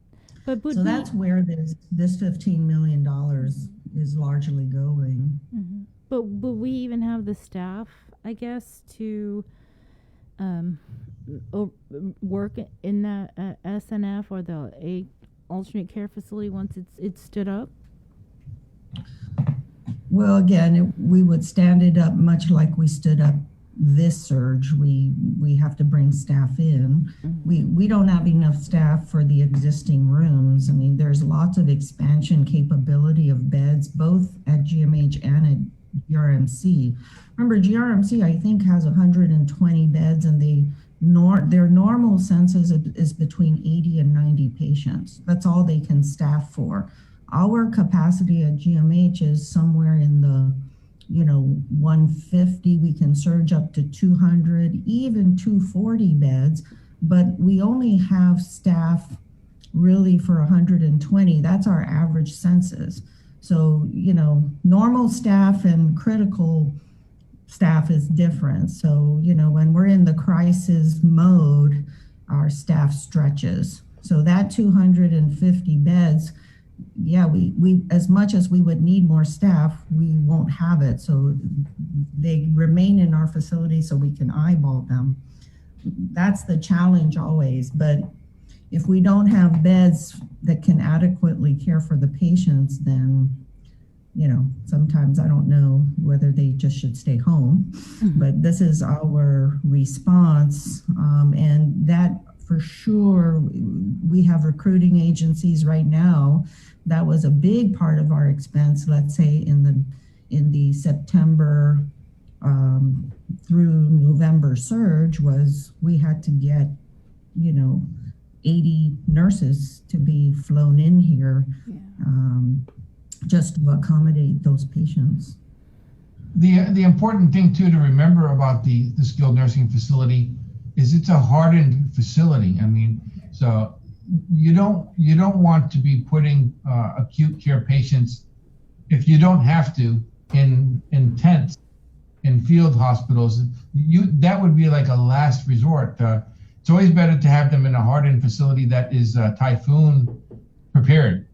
And so even FEMA and HHS is, you know, they will tell you that, hey, where are your hardened facilities? These are the facilities we want to see and develop Guam's alternate care site plan overall for the entire island. Right.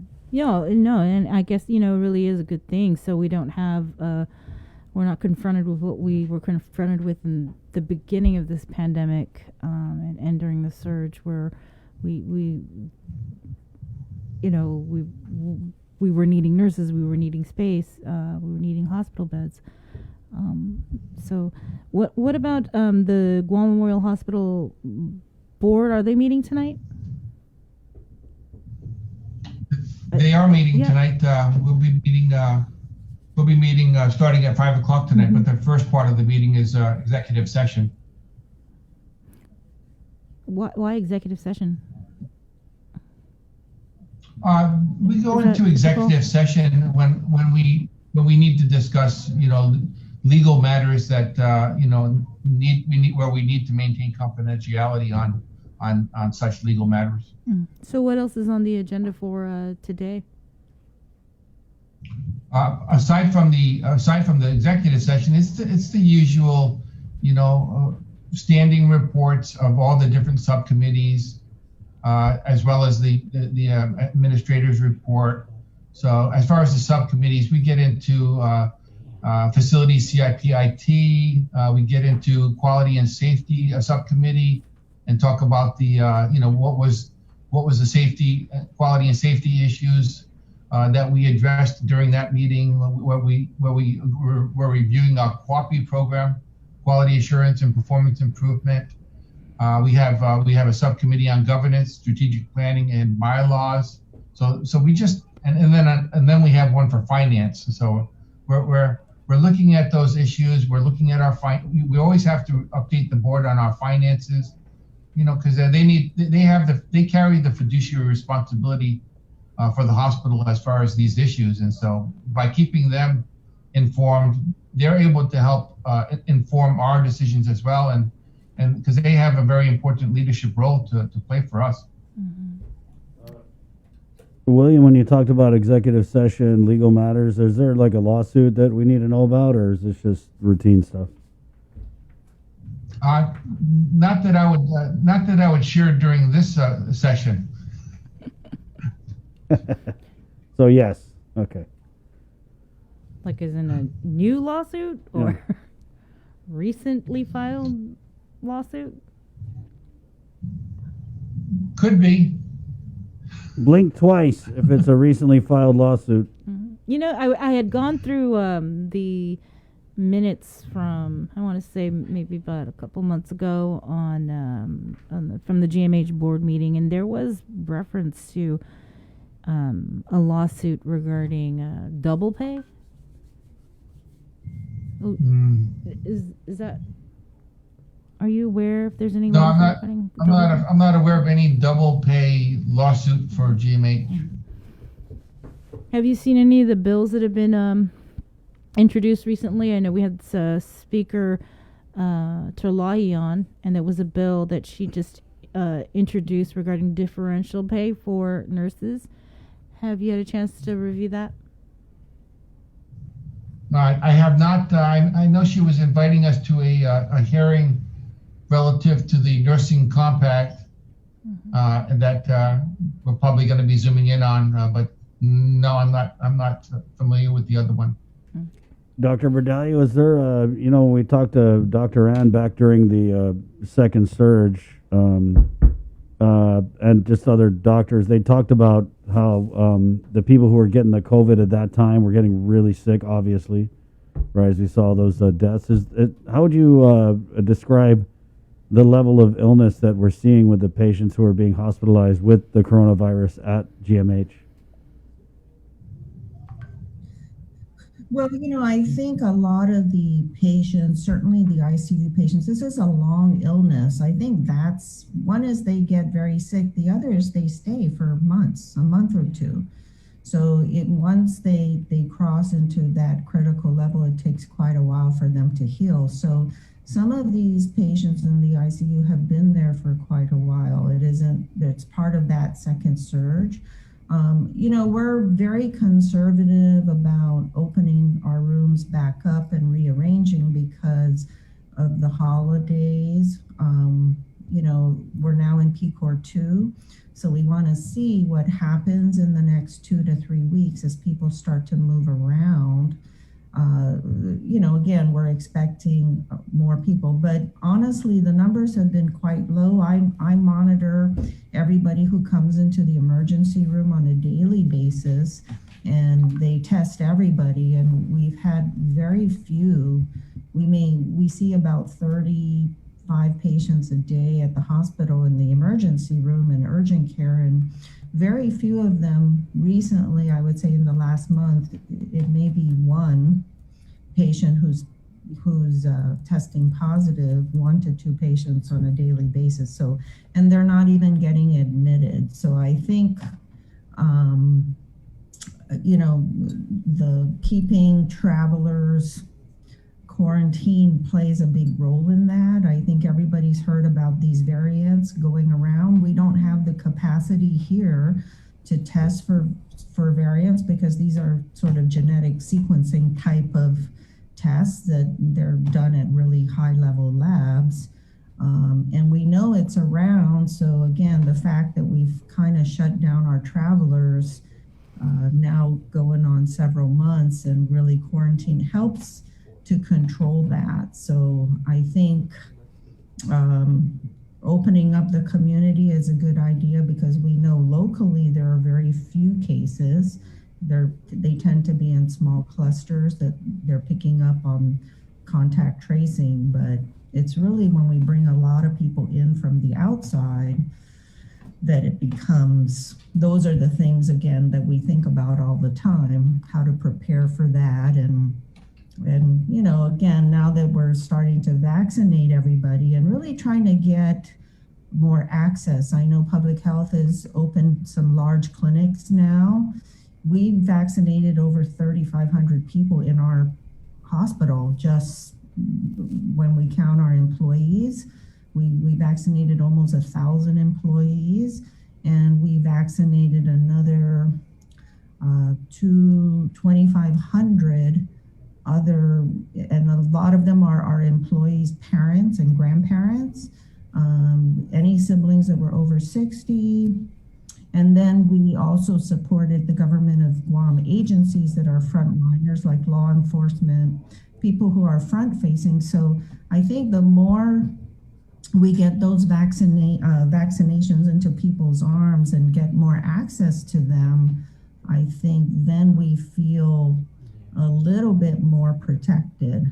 But we don't know that. It's going to be a few months before we know how well protected we are, because it will be, the numbers will stay down and will just be travelers and not local community members. But the faster we can get it to people like you, Chris, and Sabrina, who don't meet the age criteria, and again, you're front facing, but because Zoom is so great, you're really front facing from maybe the comfort of your studio or from your, you know, as me, I'm in my living room right now. Well, we do have reporters and photographers that are out at the vaccination clinics, that are out, you know, at the crime scenes, that are No, out. for sure, for sure. And I think the more that they're available, I think we're just waiting for another supply. As soon as we get that third allotment, we're going to have a better idea of how we can open that up more and more. Well, you know, because, you know, we're seeing we're seeing lower numbers of positive cases and lower numbers of hospitalizations. Are you guys not really using those antibody treatments anymore? The Bamlani V. The bemnifosbuvir. You know, there's criteria for using them, and unfortunately, they're not really hospital patients. So that's one of these are medications that should be available now to the clinics, because that's where they're going to identify these positives that don't need to be hospitalized, but might meet the criteria. And I know GRMC has a referral clinic that if somebody from the, let's say, other clinics identify a candidate, they send them there for the outpatient. But the usage is low because our numbers have been low, but it does remain a weapon in our, you know, severe illness, you know. But again, having it, unfortunately, the problem with the government is when they're not really available outside at the pharmacies. You have to come, so we lend it to them, or we give it to where they're, but the use at the moment is quite low, just because, again, we don't have that many people meeting the criteria. Well, as we plan ahead and we look at this alternate care facility, where are we with, I guess, plans and for a new hospital? I know the task force that the governor has, the governor's office has put together. They're gearing up to start meeting. You know, it was really, this whole process was really interrupted by COVID. You know, COVID really became, you know, the whole event for us, for Guam. Nothing took precedence over it, and so that whole effort really had to be delayed. But I know that they're getting their contact numbers, names together again, and starting to email and to prepare to start having those first meetings. Okay. All right. Was there? I think our priority right now is to get our community vaccinated, and that's the federal government priority at the moment. So we should start to see, hopefully, more vaccines coming in so that we can expand that. I think that's our top priority. The more people we get vaccinated, we're going to feel a lot more comfortable. All right. Do you have anything else, Chris? Well, just on that note, I wanted to share from Dr. When they're doing I remember they're doing the Gdoe vaccination outreach, so they're completely full on the registration for tonight's immunization for Gdoe at Tejan High School gym. They'll open some slots for walk-in, just reminding people who have registered to show up 15 to 20 minutes prior to their appointment time. A few appointments are still available for tomorrow. You can sign up online via the Gdoe email sent out by the schools. So. All right. Was there any final comments, William? Yeah, I just want to encourage people not to give up the opportunity. So if you meet any of those criteria, if you're 60 and over, there are, as much as you think they're going to be long lines and big crowds, they have really good process now to get people moving through. It might look crowded on the outside, but it flows quite well. And so I would encourage, and I know the UOG's clinic has 15 walk-ins per hour on top of the, I believe, 75 that are eligible to make appointments. So if you are in any of those categories, I would really encourage you not to assume there's going to be a long line or it's going to be really hard to get. I think the flow of these vaccination clinics in our facility, if you come at 8 in the morning, you're going to see 50 or 60 people sitting in the lobby, but an hour later, there's 0 people. Just because once it opens and gets flowing, it's quite quick. So I think, I know a lot of people after the Gdoe long lines sort of feel like, oh, I don't want to go, I don't want to take the time to do that. But I would encourage people to go and take advantage of those clinics because they really are flowing a lot better and they have a lot more experience now. So things are moving, I think, a lot more efficiently. And just to follow up on what Dr. Berdalia was mentioning, there is another vaccination clinic. It is at the University of Guam, Calvo Fieldhouse. That's from 2 to 8 p.m. You need to register on Eventbrite, and that's for the first and second dose of the Pfizer vaccine. So there's 85 slots that are available per day through Saturday. So thank you, and Sabrina. I think that's 85 per hour. Yes, I'm sorry. Available hourly. Yes, per day. I think there's a lot of capacity, a lot more capacity than we think. I think they had 1,400 people sign up already for the week, but again, that's still not. A lot of that was on one day, so there's still some capacity. So I would encourage people to walk in because again, they're taking 15 walk-ins an hour. If they can't take you that hour, you go shop at Payless and come back and you're probably going to be able to get in. So the importance of getting that vaccine, especially if you're in this older crowd, is so high that it's worth, I see people at Ross line up at 6 in the morning, a very long line. So, for something as important as this, just, really take advantage. And I know the Southern Clinic is open as well as the Northern Clinic. So there are availability in a lot more availability. So we encourage people to take their parents, encourage them to get out there if they meet those criteria. All right, there you go. Join the vaccination. Dr. Berdalia, just on a side note, have you seen a baby boom by any chance?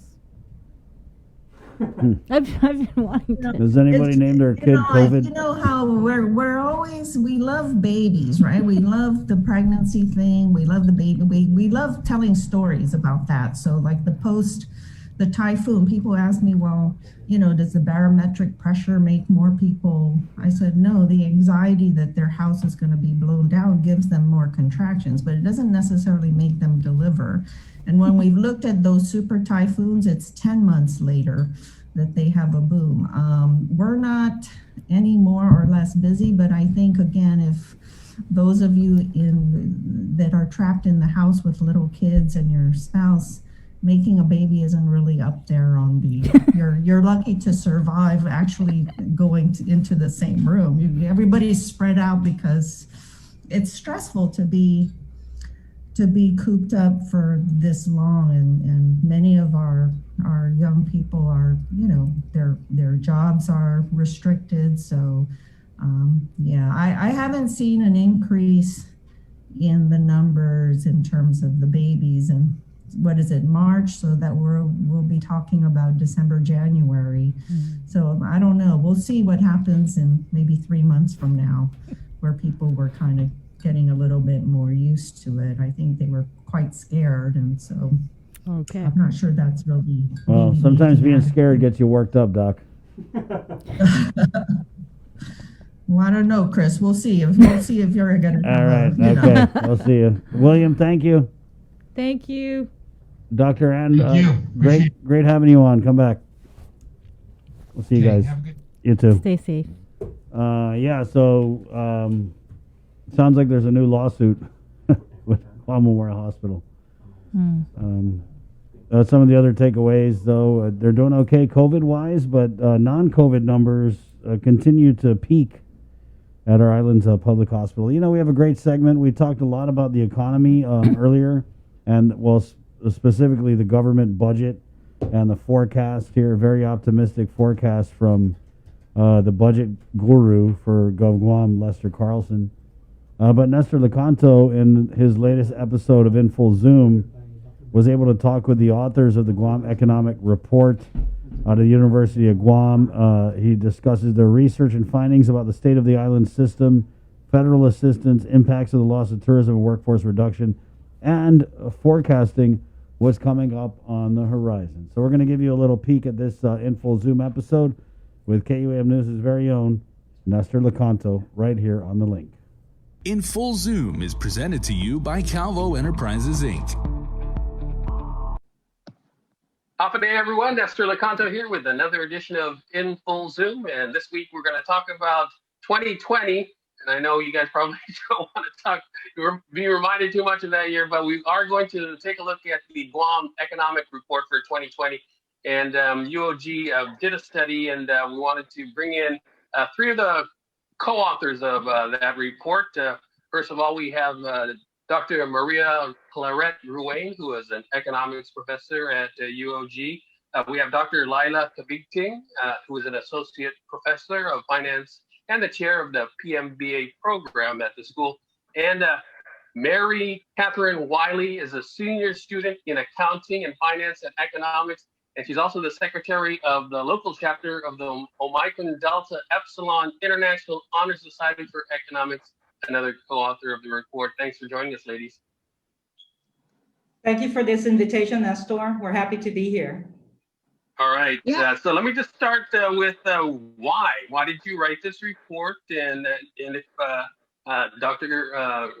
Claret, if you can give us a summary of the highlights, and I'll have Dr. Kabigting and Mary jump in as well. Go ahead, Dr. Claret. Yes, thank you for letting me share. You know, I've had an opportunity to write reports like this for a while. I used to write it for one of our local banks for 6 years, and there were two other of these the last 2 years. So there's certainly a demand for this type of report for our local community, but also for off-island prospective business and investors looking into our island as an opportunity to operate here. So for this particular year, this report came out of my research internship course. So that's where the students were recruited and voluntold to some extent to co-author this report. But the geek in me, as talk about geek, the geek in me really loves research. And I look at research, and this is a serious matter for me, and I love to share this with my students. Research is the search for the truth.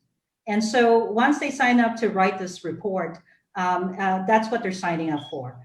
And we're looking for a product that is ethically done. We're looking for a product that is relevant to our conditions here on Guam. We're looking for a product that would be impactful, hopefully useful as people in our community make sometimes difficult decisions using some of the information we shared, our business community here as well, and our leadership on island. All right, then Dr. Kabigting, let me start with you. Give us some of the a summary of some of the highlights. Well, one, we talked about the financial assistance later on to the families and businesses here. We also discussed about the impact on tourism, on public safety and crime. So as we go along the way, I think there will be more detailed discussion. Also, just to support what Dr. Ruane mentioned, we are training our students not only for the undergraduate, but for the PMBA program to address issues in the community. So they are not just relying on textbooks. Thank you. So I guess I'll take it from the student's perspective. So writing the report was an all-around experience that we put everything we learned to the test. So besides researching and writing skills, we must understand what is happening to our economy and necessarily know what information to look out for. So yes, Dr. Kabigting, this is different from textbook history, what we're used to reading about recessions and bubbles. We are actually observing firsthand government efforts and community reactions. So as much as we want to capture this all, again, we were limited to the data available, But yes, it was indeed a learning experience, and perhaps I learned how to make use and perhaps contribute to the data. All right, and Clarette, let's dig deep into it. What are some of the highlights of the report? Yes, well, How the bad highlights was of it? the report. Well, I know, and that's the scary part about sharing our results. But again, research, you share whatever you find, good or bad. So I wanted to say this, and it's never black and white. There's a good side and there's a bad side to it. But let's put it this way. Our approach to this report is relatively macroeconomic, large picture. And that's, the bias is because of me as a macroeconomist. So when you look at an economy, you kind of split it into different groupings.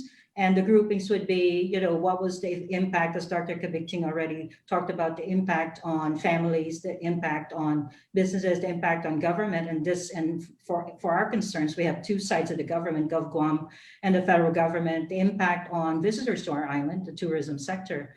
In Full Zoom is presented to you by Calvo Enterprises, Inc. GU Self-Storage, conveniently located near the Harmon McDonald's. We offer affordable rates, online payments, and auto bill pay for your convenience. Plus gate access daily from 6 a.m. to 9 p.m. Call us today at 648-7867 for more information. In Full Zoom is presented to you by Calvo Enterprises, Inc. All right, Dr. Wayne, maybe we can start digging deeper into it. How bad was 2020? Can you give us some of the highlights? When you're going to make me the bearer of bad news, Nestor, nothing is black and white. But I want to say, to preface this, because there are other studies happening at the same time, and we will get a fuller picture of the situation once a lot of the studies are out. Our approach tends to be macroeconomic, large picture level. And so what we did was to break down the main groupings in our economy, the sources of spending in our economy. So households and consumers and families in one category, businesses, government spending split between GovGuam and federal government, and also spending by our visitors, our tourism sector. So it's well known right now that our tourism sector has really taken a beating. And so what we tried to do is, we're very proud of having done some original calculations. And again, this is not easy to do, and I'm sure there's a lot of errors, once we find out the reality, we'll find out. We'd like to know how close we get to the real numbers. But our estimate is our tourism sector, the reduction there, the decline in our sector, it resulted in a loss of $1.38 billion worth of our economy, the size of our economy. Fortunately for us, and this was one of the main themes in the report, is that the federal government, through pandemic assistance, actually filled in more than compensated for that at $1.6 billion. I know that not all of that has been received by us, and of course not all of it has been encumbered at this point. But let's put it this way. So if you're just looking at those two sectors, we're a bit ahead because of the federal support. GovGuam, we factored in as the budget for 2020 was maybe 5% lower in terms of revenue expected compared to the previous year. So we just kind of patterned that as this is the source of spending for GovGuam. So GovGuam spending is about the same, maybe reduced. Keep in mind when we say that, because it feels like, well, GovGuam spending a lot. Well, this is GovGuam spending from its own budget. So not counting the Fed money that's already in. So we're factoring that separately because that applies to business and consumer spending also. Fed money went into to help our families and businesses. And again, you can't double count things.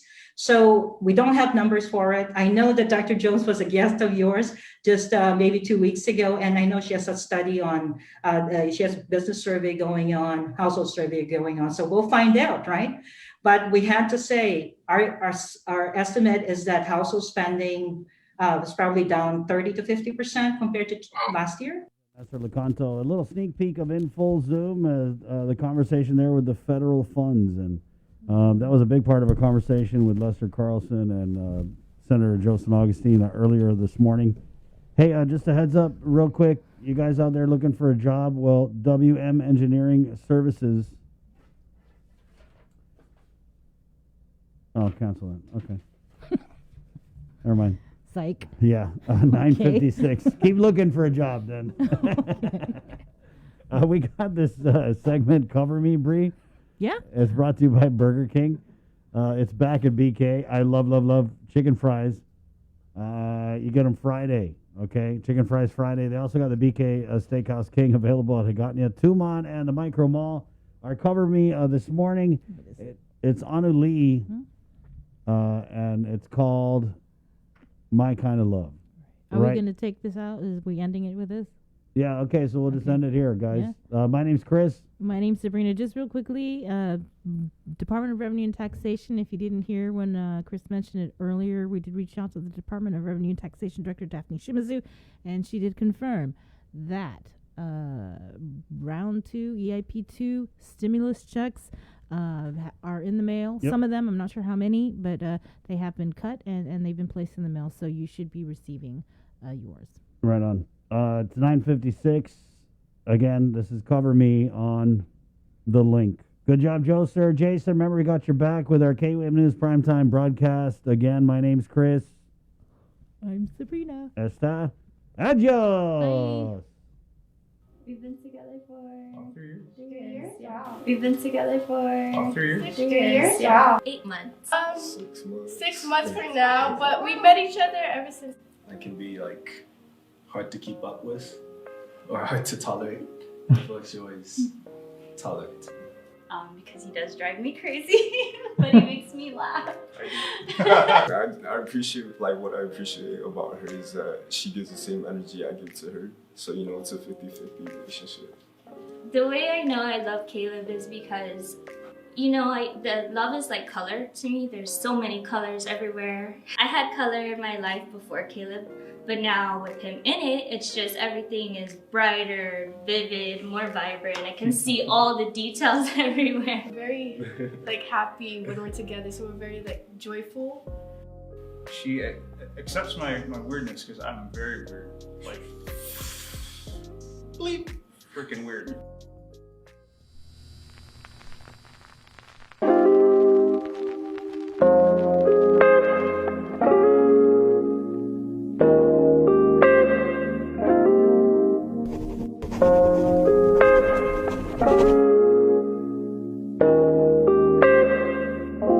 I know you're somewhere out there waiting for me. Just know that I'll never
my kind of love.